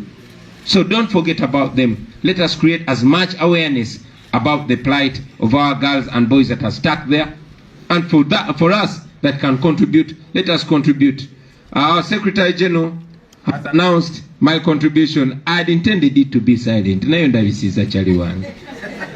But I could not call upon you to contribute when I've not led by example. I'm only trying to lead by example, but whoever can do something, please do it to bring back our people.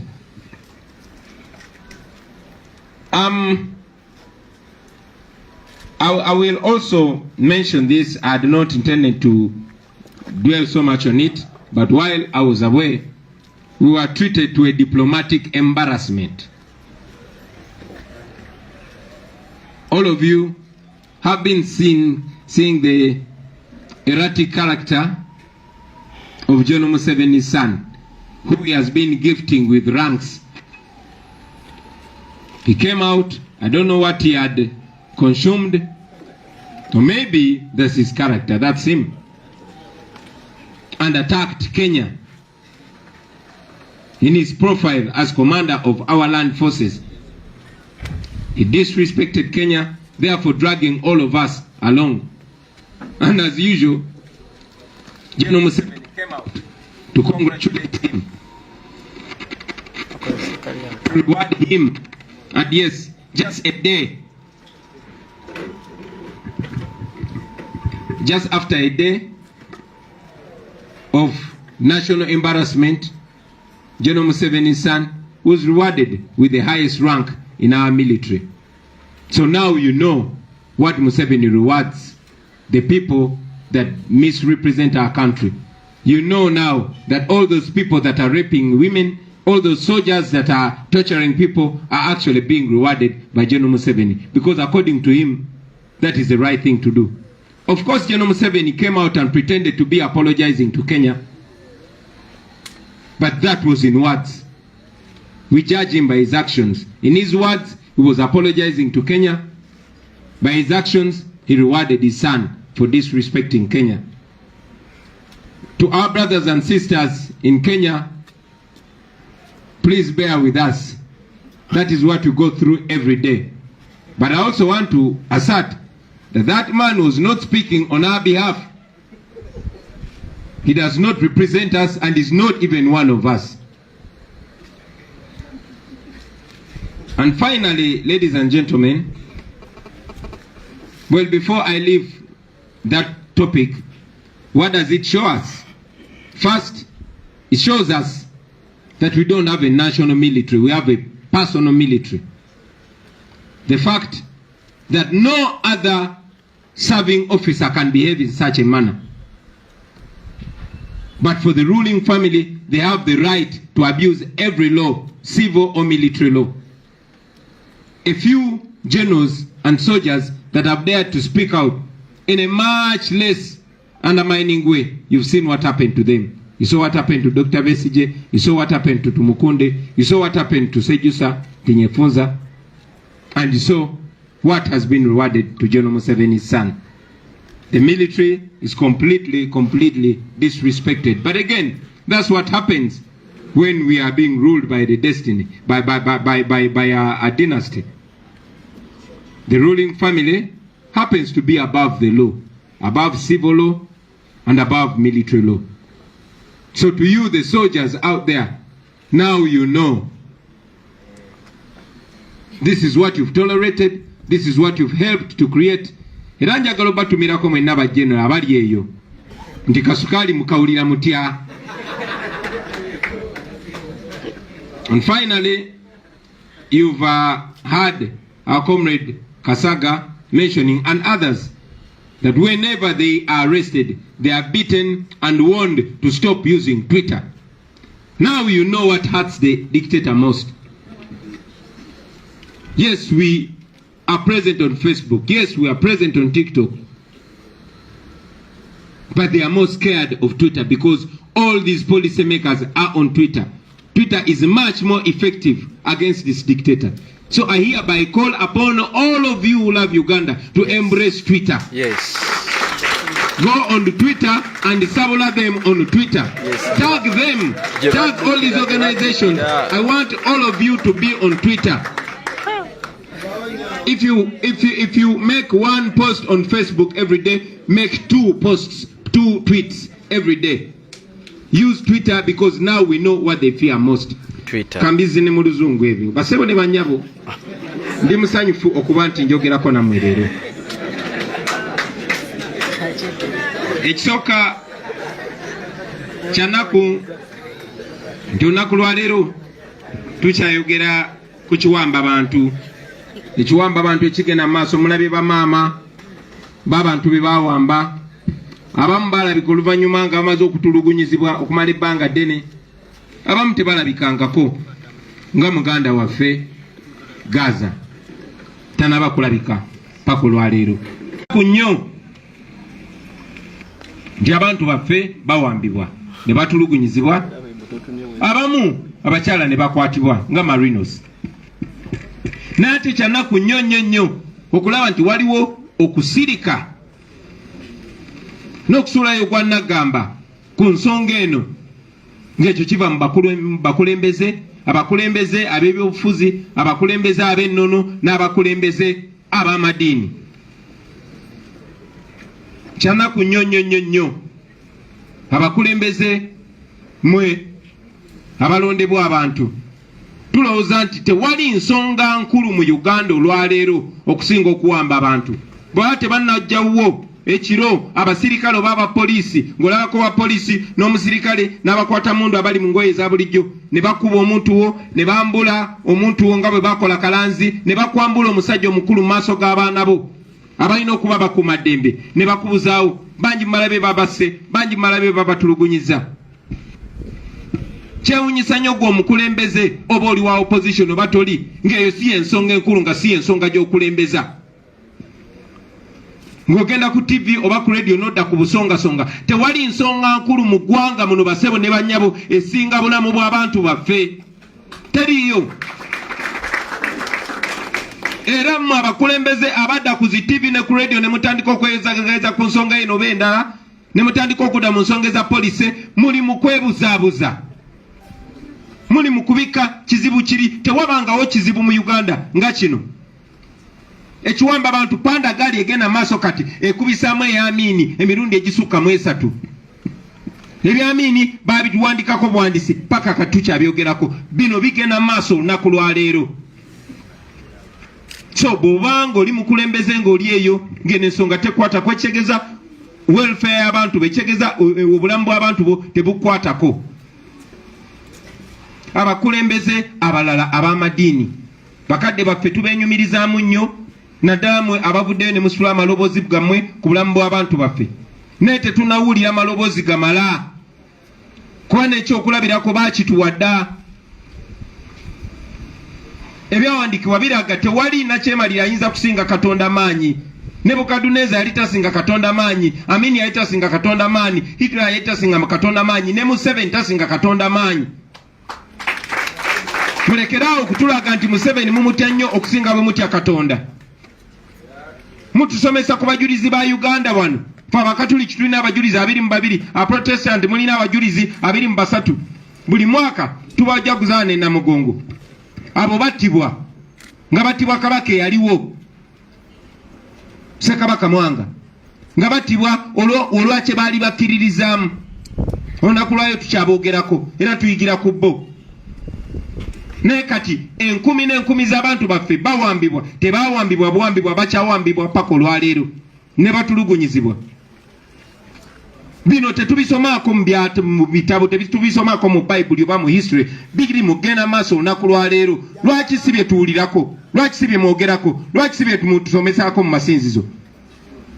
Kyemutugamba mugamba tubeere bakkakkamu, tubeere baddembe, naye osobola okubeera ow'eddembe nga tolina ddembe lyo. Kubanga musirise kyetuva tuvaayo tubyeyogerereko. Tubasaba abakitaffe ne bannyaffe mu Katonda muveeyo musitule amaloboozi gammwe, mulekeraawo okutya Museveni kuba Museveni tasinga Katonda maanyi. Nja kwogera ne ku bakulembeze ab'ennono. Abakulembeze ab'amadiini mbadde ntegeeza ab'amadiini gonna, n'ab'ennono ntegeeza abakulembeze ab'ennono zonna. Ffe wano mu Africa tukkiriza nnyo mu nnono. Nja kwogera ku waffe gye nva, nze nva Buganda. Era tumanyi nti abakulembeze baffe be batwogerera. Naye tewabangawo ntiisa wano mu byafaayo bya Buganda emyaka 8 mu byafaayo ebimanyiddwa. Tewabangawo ntiisa wano mu Buganda ng'entiisa eriwo olwaleero ey'okuwamba abaana baffe. Tebangawo. Kati musango okuba omusiraamu, musango okuba omuganda. Nze kennyini baali bampambyeko. Genda obuzeewo nebbo zaake bwe baali bamukuba omusango guba mulanganga. Ne bano lwaki ekyo si kyekiri ku mumwa gwa buli mukulembeze? Fenno tulowooza nti ku Ssemasonga 5 eza Buganda yandibadde kulembera obulamu bw'abantu ba Buganda, obulamu bw'abantu ba Uganda. So abakulembeze b'ennono mwenna oba oli wano Buganda, oba oli Busoga, oba oli Ankole, oba oli Lwenzururu, obulamu bw'abantu bammwe bwe businga obukulu. Twagala nnyo okufiringa nti tuli baana bammwe mutulowoozaako nti tetuli byabambuzi. Tetuli just numbers. We are people. We are being killed. Twagala okuwulira amaloboozi gammwe ku bulamu bwaffe. Bwe tutagawulira ku bulamu bwaffe, tujja kuba tetwagala gawulira ku nsonga ndala yonna. We want to live. We want to be alive. Twagala kubeera balamu. Abaana baffe babawamba, abaana baffe babatta, ababawamba mubamanyi. Bwe bamala obbawamba ne bajja ne beekubisa nammwe ebifaananyi, kibanga ekitegeeza nti mubakkiriziganya nabo. Twagala bantu baffe. Bamaama bali mu Kaaba wano bawamba abaana baabwe. There's a deafening silence. Nkiddamu tetulabanga ku ntiisa yonna yonna nga ntiisa eri mugenda mu maaso olunaku lwaleero nga bawamba abantu baffe. Nja kusembyayo mwe bannamawulire. Bannamawulire musirise. Zi TV zammwe ne zi radio zikozesebwa kupromotinga ani yakwanya ani gwe baakyaye ani. Mulinga abagamba ye ensonga enkulu. Okay? Bawamba abaana ne babatta mubiraba olunaku lwaleero. Nene mutwala ebitundu 7.5 oba 8 ku 10. Nga mwogera kwani gwe yagenza okwanjula ne bagaana omwanjula. Ekyo kitegeeza bintu bibiri. Either ensonga ekwata ku bantu bammwe temugifaako oba nammwe muli mukobaane eri okudiverting ensonga. Tetugenda kusirika bannange. TV zammwe ne radio zammwe tujja kulekerawo ziraba twedire ku social media kubanga nazo zikozesebwa kubika nsonga eno. Bawamba abantu baffe, bawamba abantu baffe, twagala abantu baffe. Bawamba bakasitoma bammwe. This is a very serious matter and we want back our people. Mulekerawo kwekirinanya bannange, mulekerawo kusirika ng'ensonga eno egenda mu maaso basebo ne bannyabo. Mwe bannamawulire nammwe temuli seefu. Njogeddeko ku munnamawulire munnammwe Remy Bahati yavaayo na interviewinga Just Kakwenza. Kakwenza nannyonnyola ekyamutuukako nga bamwambye ne bamutulugunya nga Muhoozi yennyini yamutulugunya. Kakwenza said it that Museveni's son Muhoozi himself took part in his torture. They intimidated her and ordered her to remove that interview and she refused. Bahati Remy munnamawulire munnammwe bamutiisatiisa ne bamugamba interview gijjeeyo n'agaana ne bagenda ne bawamba famire ye ne bamala ennaku nnyingi nga babawambye. Saalaba eyo nsonga bwe yafukola mu mutwe gw'amakulu mummwe. So bwe munaasirika nga batulugunya bannammwe nammwe bajja banona. Ne bagambye ensonga endala basebo ne bannyabo naddala bana Uganda obubaka bwange bwe mbawa ku kuwamba abantu bano. First of all bino byali bibaddewoko era tujja biwangula. Naye njagala obbasaba mmwe bannayuganda bannaffe abali emu taking a note. Abantu ababawamba mubamanyi mubanotinge ate mubalabise mubaanikeyo tubeere nga tubamanyi ku kiseera ekituufu. Bajja kwanukula ku kiseera ekituufu. Kyemba mukola temukkiriza abantu kwerabira. Mubanotinge nti gundi abeera wano mutabani wa gundi, gundi abeera wano mutabani wa gundi. Not them. N'abo abapoliisi bonna mubanotinge nabo bantu, nabo balina abantu baabwe. Note them down and expose them. Okay? Note them, expose them at the right time. Ekyo kankyesigalize. Comrade Nubian yababuulidde ku bimu bye twayitamu nga tugenze Dubai. Basebo ne bannyabo tuli bayimbi era ekyo kyekitone Katonda kyatuweera obwereere ate n'abantu ne batusitula ku bwereere ne batufuula kye tuli. So bwe wabaddewo obwetaavu obw'Abaganda baffe abangi abasiraanidde mu mawanga ago gye batulugunyizibwa gye bayisibwa ng'ensolo, twasalawo oluvannyuma lw'okulaba nga gavumenti ya wano tebigikwatako eby'Abannayuganda banyigirizibwa ne tutegeka concert e Dubai. Concert eyo yabadde tegekeddwa mu kisaawe era tusuubira ekitono nnyo abantu 2,000. Naye nga bwe mumanyi nti gavumenti ya wano mu bikolwa byayo tuze tukakasa ti teifa ku bannayuganda tebaagala na baagala.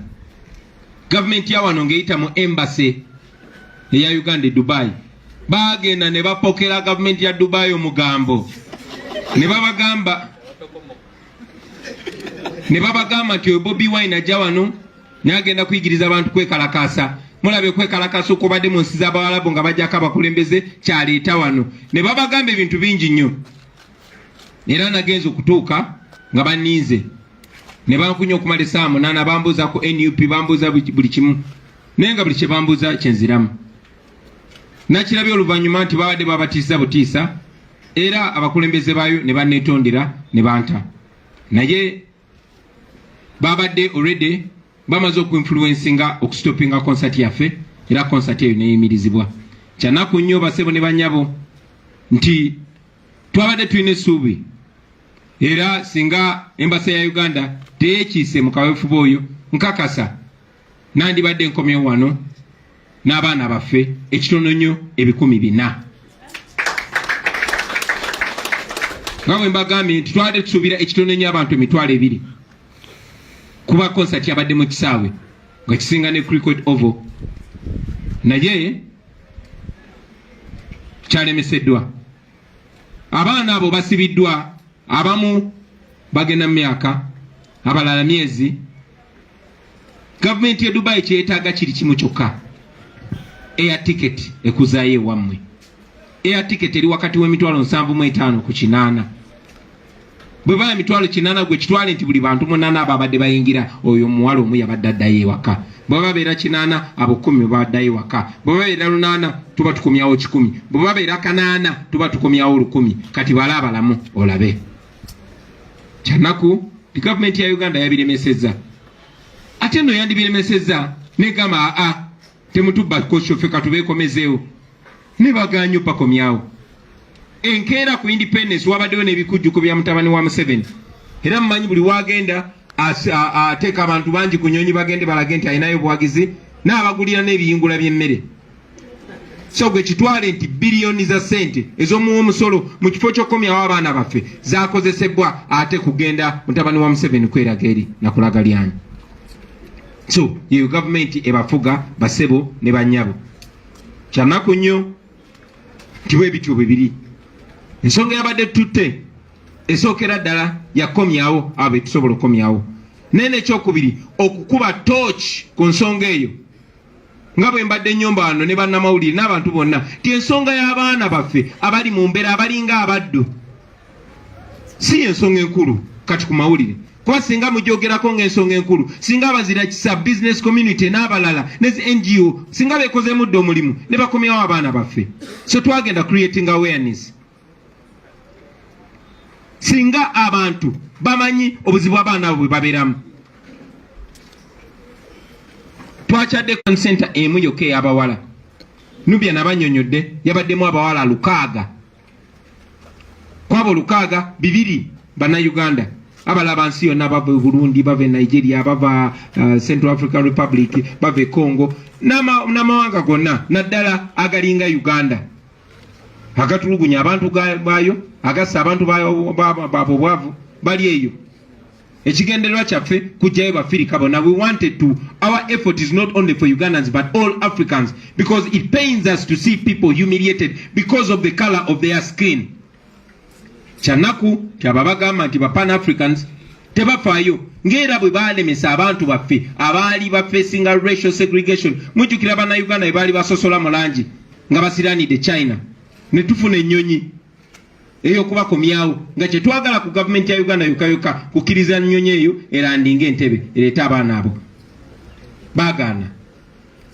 Ku mulundi gwe gumu abaana baffe bali eyo bayisibwanga baddu babakuba n'ekibooko zino ez'okusiba ku muti ne bazikuba mugongo ng'ez'abasireevu. Kitwetaaga kyokka kubajjayo. Gavumenti ya Museveni egaanye okubajjayo. Ne buli nnaku wabaawo ekikujjuko ekikozesa ssente z'omuwa omusolo ennyingi yeyo gavumenti ya Uganda. obubaka bwange obugende eri mwenna abaana baffe basibye era buli afuna obubaka buno ku kasimu buwe munno tuyimiridde nammwe tetugenda kulekeraawo kujjukiza buli muntu yenna twagala buli muntu amanye ku mbeera yammwe kuba si buli munnayuganda nti omutima gwe mubinga ogwa Museveni. So we've not given up on you, brothers and sisters. Hang in there. We're still making every effort to get you back home. Obubaka bwange obulala bugenda eri bannayuganda abo abasobola okuyamba. Mubano ntegeza n'abo abatandyagadde tutuukirira ffe ngaffe. Osobola okubaako engeri gy'oyamba. Essimu tugenda ziteeka ku social media handles zaffe.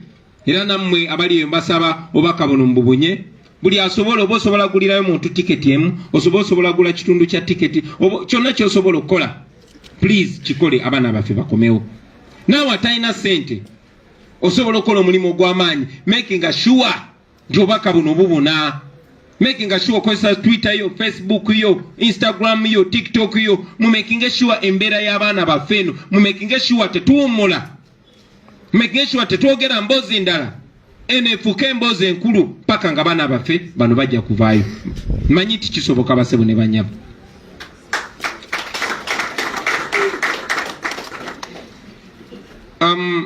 Secretary General waffe akyogeddeko nti saayagadde just kukunga bukunzi mmwe nga nange seekunze newankubadde kyabadde kya nade saagala kyatuukiriza nnyo naye kale akyogedde nange ensonzeeyo obukadde 10 tutandikire okwo naye nammwe mbasaba buli asobola akole kyasobola basebo ne banyabo. Wesibadde twawemuka twaswala ne tuswaluka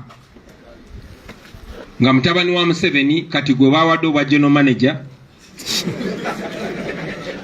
nga avuddeyo natuswaza ku Twitter ng'alumbaganye gavumenti ya Kenya mu ngeri ey'ettamiiro, mu ngeri y'obuswavu, naye tekyewuunyisa eyo yenkola ye. Kyayambi buyambi n'amawanga agatwetoolodde gamanye kyetudiringa nakyo.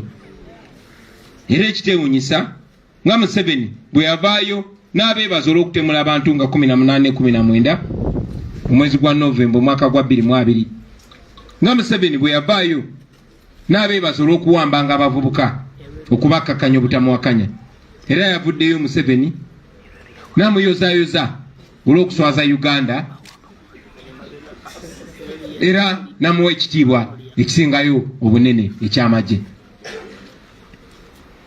Wadde Museveni yeefudde mu bigambo bye yabadde ng'eyeetondera Kenya ne mu bikolwa bye yalaze tiyasanyukidde mutabani we kyeyakoze era nayongera n'amulinyisa amadaala. Naye ekyo basebo ne banyabo njagala kyongera obbalaga wawe tuli n'okusingira ddala kiraga abo abali mu magye be tubadde nga tugamba abo officers nti banaye tetulwana nammwe tulwanirira mmwe twagala mubeere nga musavinga amagye agabaweesa ekitiibwa. Kati mulabye nti basobola okuleeta okuzaala omwana jjo ne bamukuza n'omusalutinga. Mukirabye nti amagye ga Uganda gafuka ga muntu omu, nti ye mutabani wa Museveni ali waggulu w'amateeka g'amagye n'amateeka ga Uganda.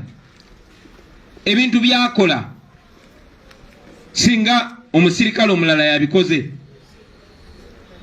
mwena mumanye kyandibaddewo. Mwalaba kye bakola Dr. Besigye, mwalaba kye bakola Tinyefunza, mwalaba kye bakola Tumukunde, ne mutabani wa Museveni akola buli kigaanibwa amateeka g'amagye n'ag'eggwanga ne nasigala ng'ayinaayina. So y'ensonga basebo ne banyabo. Oba oli awo y'ensonga lwaki abasirikale aba ali outspoken nga Kasirye Gwanga nga tebakyali naffe ng'era baagenda mu ngeri etannyonnyolwa paka kati etategerekekanga. Kirumira mu kaseera ke kamu njagala obatumirako mwenna bajenero abali eyo nti muwulira mutya.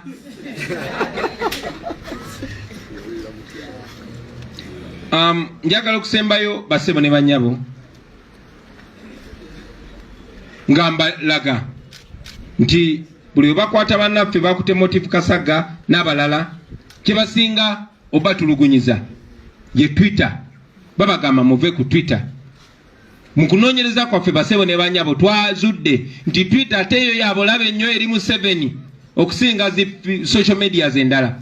Facebook kwetuli n'amaanyi, Instagram kwetuli, ku TikTok kwetuli, naye abantu abasinga okubeera serious bapolice meka basinga n'abavugirira Uganda abasinga ensimbi bali ku Twitter. N'olw'ensonga eyo muzikirize nkozisomu ate mwalabye nti batya nnyo ffe okugenda ku Twitter. Kati engeri gye twalabye kye basinga okutya awo wennyini tuba tukwatira ddala. Njagala obbakunga mwenna bannayuganda abali wano n'abali e Bulaaya mbeegayiridde mu joininge Twitter leero kati. Twitter mugiyiikire obaka nga mumadde mubuyisa mu mazima kuba ffe tetulimba. Amazima gennyini mugabakube ku Twitter ate mubataginge. Mutaginge ebitongole ebyo byonna tag all the international organization, tag UN Human Rights, tag United Nations, tag all the embassies. N'aba batemu bataginge mugende ku Twitter baganda bange kakirabika kyatandise okutokota. Kirabika twategedde atawalawe tuyina okunyweza. Bw'obanga obadde okola post emu eya Facebook kola tweet 2 oba 3. Kuba kye tulina okulwanyisa. Ndoza mwalabye ensonga lwaki bagezaako n'okozesa abantu abamu okuleeta ebiteekateeka okubagoba ku social media. Kakati nga tebanaba tukwata mubalabise ate mubalabisize ddala. Lwaki sikomaawo basebo ne bannyabo Mukama abampeera omukisa.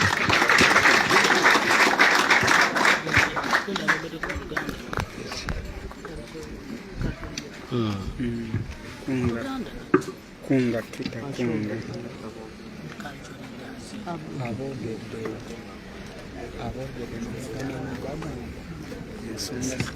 webale nnyo Comrades Ennyonyi.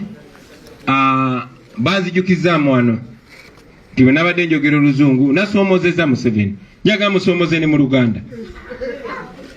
Muwamba abaana b'abandi mugamba bazizza emisango kubanga bawagira Kyagulanyi. Kyagulanyi bwe mumukwata mumuzza waka. Mugamba mubaguddeko emisango kubawagira Kyagulanyi. Kyagulanyi ndi wano mbeera amagere nkolera wano Kamokya. Mbasoomoza mujje munkwate bwe mba nnyina omusango. Bwe mba sina musango munneesonyiwe n'abaana b'abanammwe mubeesonyiwe.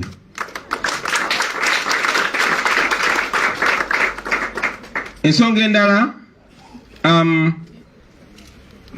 waliwo munnamawulire abadde yeebuuza era asabye Ssekama waffe ayogere ku nsonga eno, naye Honorable Ssenyonyi n'aŋŋamba nti wa ebintu ebiguwa bitandika byeyogerere. Munnamawulire yazze n'abuuza Honorable Ssenyonyi nti gye buvuddeko mu kwogera kwange nayogera ku musibe gwe bayita Jamiru Mukulu. Nziramu gye buvuddeko mu kwogera kwange nayogera ku musibe gwe bayita Jamiru Mukulu. Nenvumirira gavumenti ya Museveni lwaki emukumidde mu busibe ebbanga eryo. Era munnamawulire n'agamba ti abantu ba propagandist ba regime bavaayo ne bagamba kati Bobi Wine otandise okwogera ku bantu bali mu kwere nemba n'emisango gy'obutuju olabika obawagira. Nambuza nkyogerako ki? Kanziremu nkyogereko ntandikire mu Luzungu mu Luganda. Wano wennyini wendi. Okusookera ddala basebo ne bannyabo. Jamiru aliraba ki Kyagulanyi abasinga gutumanyi nga Jamiru Mukulu bamukwata emyaka 8 egiyise. Paka olwaleero Jamiru Mukulu tanawozesebwa. Oluvannyuma lw'emyaka 8 tanaba kuwozesebwa. Nga n'abamu be bamukwata nabo babata. Tanaba kuwozesebwa. Mu mateeka gaffe, mu mateeka omuntu bw'abanga tannakiriza musango obanga tugunaba mukamuvi aba innocent. A person is innocent until proven guilty or until they plead guilty. N'olw'ensonga eyo twagala gavumenti eveeyo nnyonnyole lwaki emyaka 8 oluvannyuma lw'emyaka 8 Jamiru Mukulu tannawozesebwa kuba naye muntu ng'abalala. Ekyokubiri basebo ne bannyabo, lawyer wa Jamiru Mukulu ye Wameri and Company Advocates. Heranga Council Wameri yakulira bannamateeka mu National Unity Platform. Kitegeeza twasobola okumanya ebikwata ku Jamiru Mukulu. Era twategezebwa ndi Jamiru Mukulu bamutulugunya nnyo. Bamukuba nnyo. Bamukolako buli kikolobero ky'omanyi. Batukana okumulisa embizi ate nga musajja musiraamu. Batukana okumunywesa omwenge ate nga musajja musiraamu. Batukana okumuota boardinga. Ebyo tubivumirira because nobody must be subjected to torture. Tewali muntu alina kutulugunyizibwa. Era amateeka gagamba omuntu gwoba omutulugunyiza oba tokyalina ky'omugamba. Twagala gavumenti ya Museveni eveeyo eyogere ku kutulugunya Jamiru Mukulu n'abo abakwatibwa naye. Ekirala basebo ne banyabo. Museveni tumumanyi asobola okera ku makya n'agamba goli terrorist. Bagamba nti oli terrorist obeera terrorist. Mandela baali bamuyiseko terrorist. Yafuuka terrorist. Inze ne people power. Kati omugenzi Eri Timune yavaayo n'agamba nti no tuli ba terrorist. Temwamulaba tuli ba terrorist.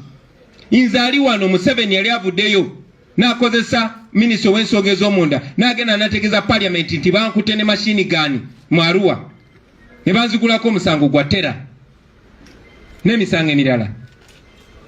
Kitegeeza nafuuka terrorist.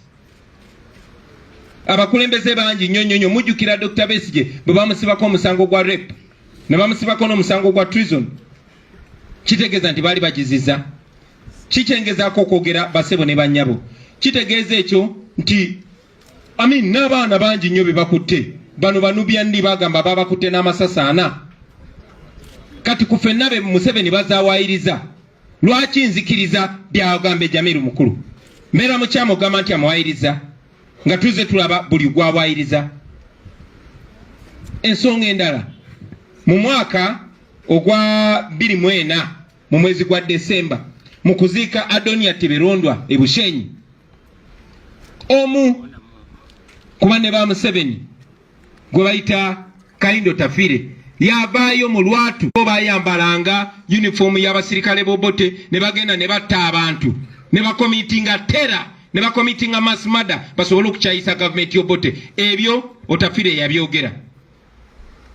Tetujja kyogerako lwaki tanayimirizibwa mu mbuga z'amateeka olwaleero. Naye yatugamba bakolanga ebyo mu Luzungu ekyo bakiyita false flag operation. Okola ekikolobero osobole okuvumaganya ono. Tulina bukakafu ki nti ebyo bikolobero byawavunaana abalala si bwe babikola nga tebabangayo tunnyonnyola byaliwo Kanungu nga tebabangayo tuwa ripooti ebyaliwo mu kwekalakasa kwekayunga nga tebabangayo tuwa ripooti ku bintu birala byonna byonna. So nga temunaba tunnyonnyola nga temunaba kuwozesa Jamiru Mukulu temulina kye mutugamba. Mwe bannamawulire abali wano olunaku lumu mwali ku kooti tufe tetuwulira Jamiru Mukulu byayogera. N'olunaku lwokkalo twamuwulira ng'ayogera mwe bannamawulire mwamufiriminga yali atambula mu kooti n'awogana n'agamba Museveni atutuma okola bino ebintu byonna byonna. Clips ezo muziina mwe bannamawulire. Abaffe ebyo byonna byonna bitegeeza ki? Manyi temwagala kwogera ku zino uncomfortable conversations. Nje zoogerako. Manyi nti Museveni apulaninga kundetako ebisangosango lwaki yogera nja byogera. Finally, fe twogera ku buli Munnayuganda kuba tuli ku nsonga ya human rights, dembe ly'abuntu. Tetukkiriziganya na butuju at all. Era ekyo mukimanyi betwogera mu lwatu betukola ne mu kyama. Okay? Tetukkiriza mu butuju. Naye tetukkiriza mu ddembe lya buli muntu. Buli Munnayuganda aba n'eddembe lye. Era eddembe lye linamugibwako mu mateeka ng'asaliddwa omusango. Bwe baba tebanaaba musalira musango ebyo tugamba mbiina bitono basebo ne bannyabo ngamba mmwe abatulugunya abantu. I think you will interpret that in your own English. You translate it. Ladies and gentlemen, there's a quick question that has come. A journalist has asked Honorable Senyonyi to clarify about the statements I made, but Honorable Senyonyi decided to throw that back to me. So recently, I made comments about the incarcerated Jamil Mukulu. And I said that he has his rights as an individual. Of course, regime apologists came up to attack me for talking about somebody who they believe should not be talked about, who they say is a terrorist, etc., etc. It's not surprising at all. Jamil Mukulu was arrested 8 years ago. What we know is that Jamil Mukulu was a rebel, like Museveni was a rebel, an armed rebel. The only difference is that Museveni succeeded and Jamil Mukulu didn't succeed, at least not as yet.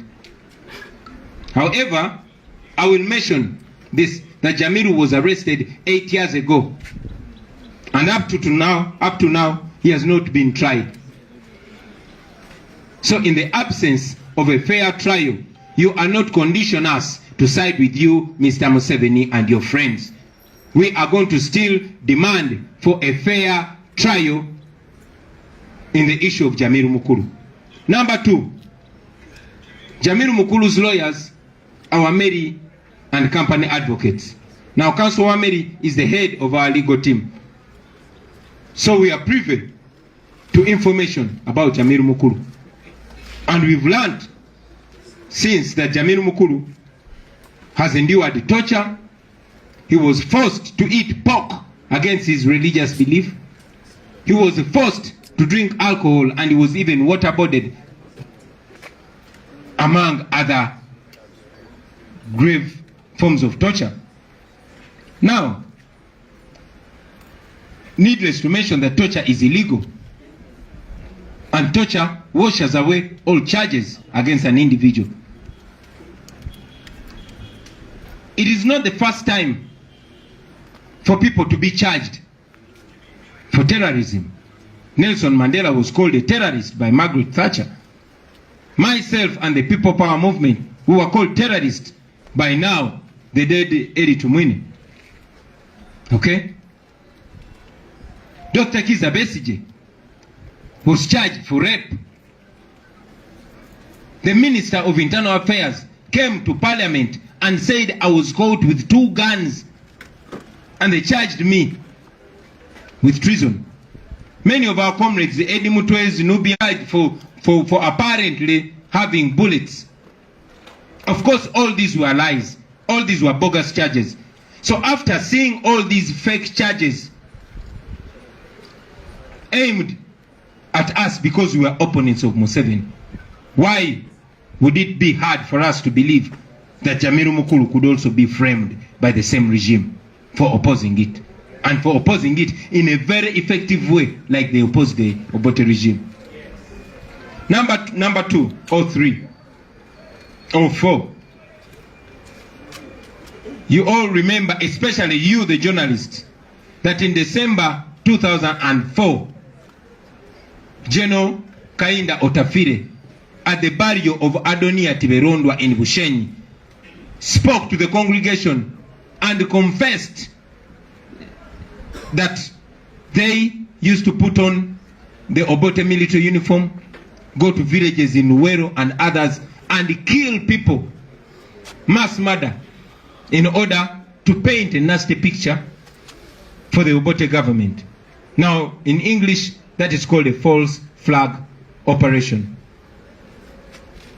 If one of you confessed to that, why would you, and of course, seeing many other grave things that the Museveni regime has done, the Mukula massacres where people were burnt in train wagons by this same regime, why would we doubt that this Jamil Mukulu thing could also be a false flag operation?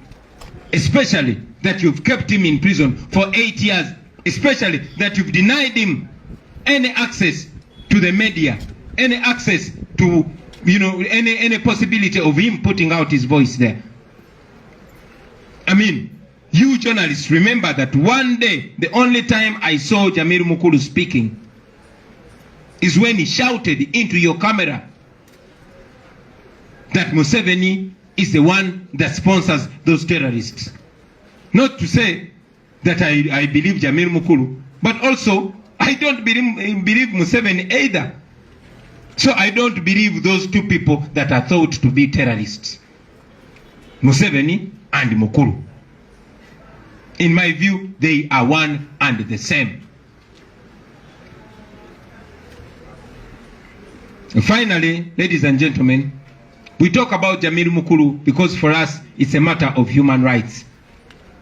Whether or not we agree with you, we respect human rights and we respect the rule of law. And we believe that a person is innocent until proven guilty or until they, say they are guilty. So until then, until there's a fair hearing for Jamil Mukulu, until there is absolute respect of human rights, we shall stand for the rights of everybody. We might disagree with you, we might have come from a different religion, we might be different in every way, but we stand for the human rights of everybody. Even for you, Museveni, and your fellow criminals, finally, when we finally arrest you, because you will be arrested one day. But finally, when you are in the dock, we shall stand for the human rights of Museveni. You're a human being, although you don't behave as a human being. Thank you very much, ladies and gentlemen, and God bless. National Broadcasting Service. National Broadcasting Service.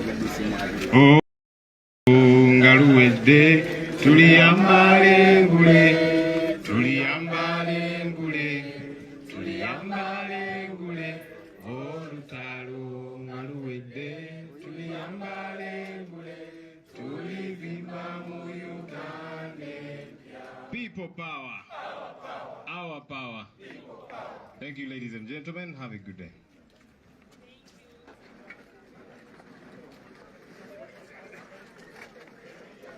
Yes, ladies and gentlemen, mwenna ababadde ku Kk TV nyongera okubeebaza olunaku olwaleero nti mwebale kubaako nate era ebigambo mubiwulidde.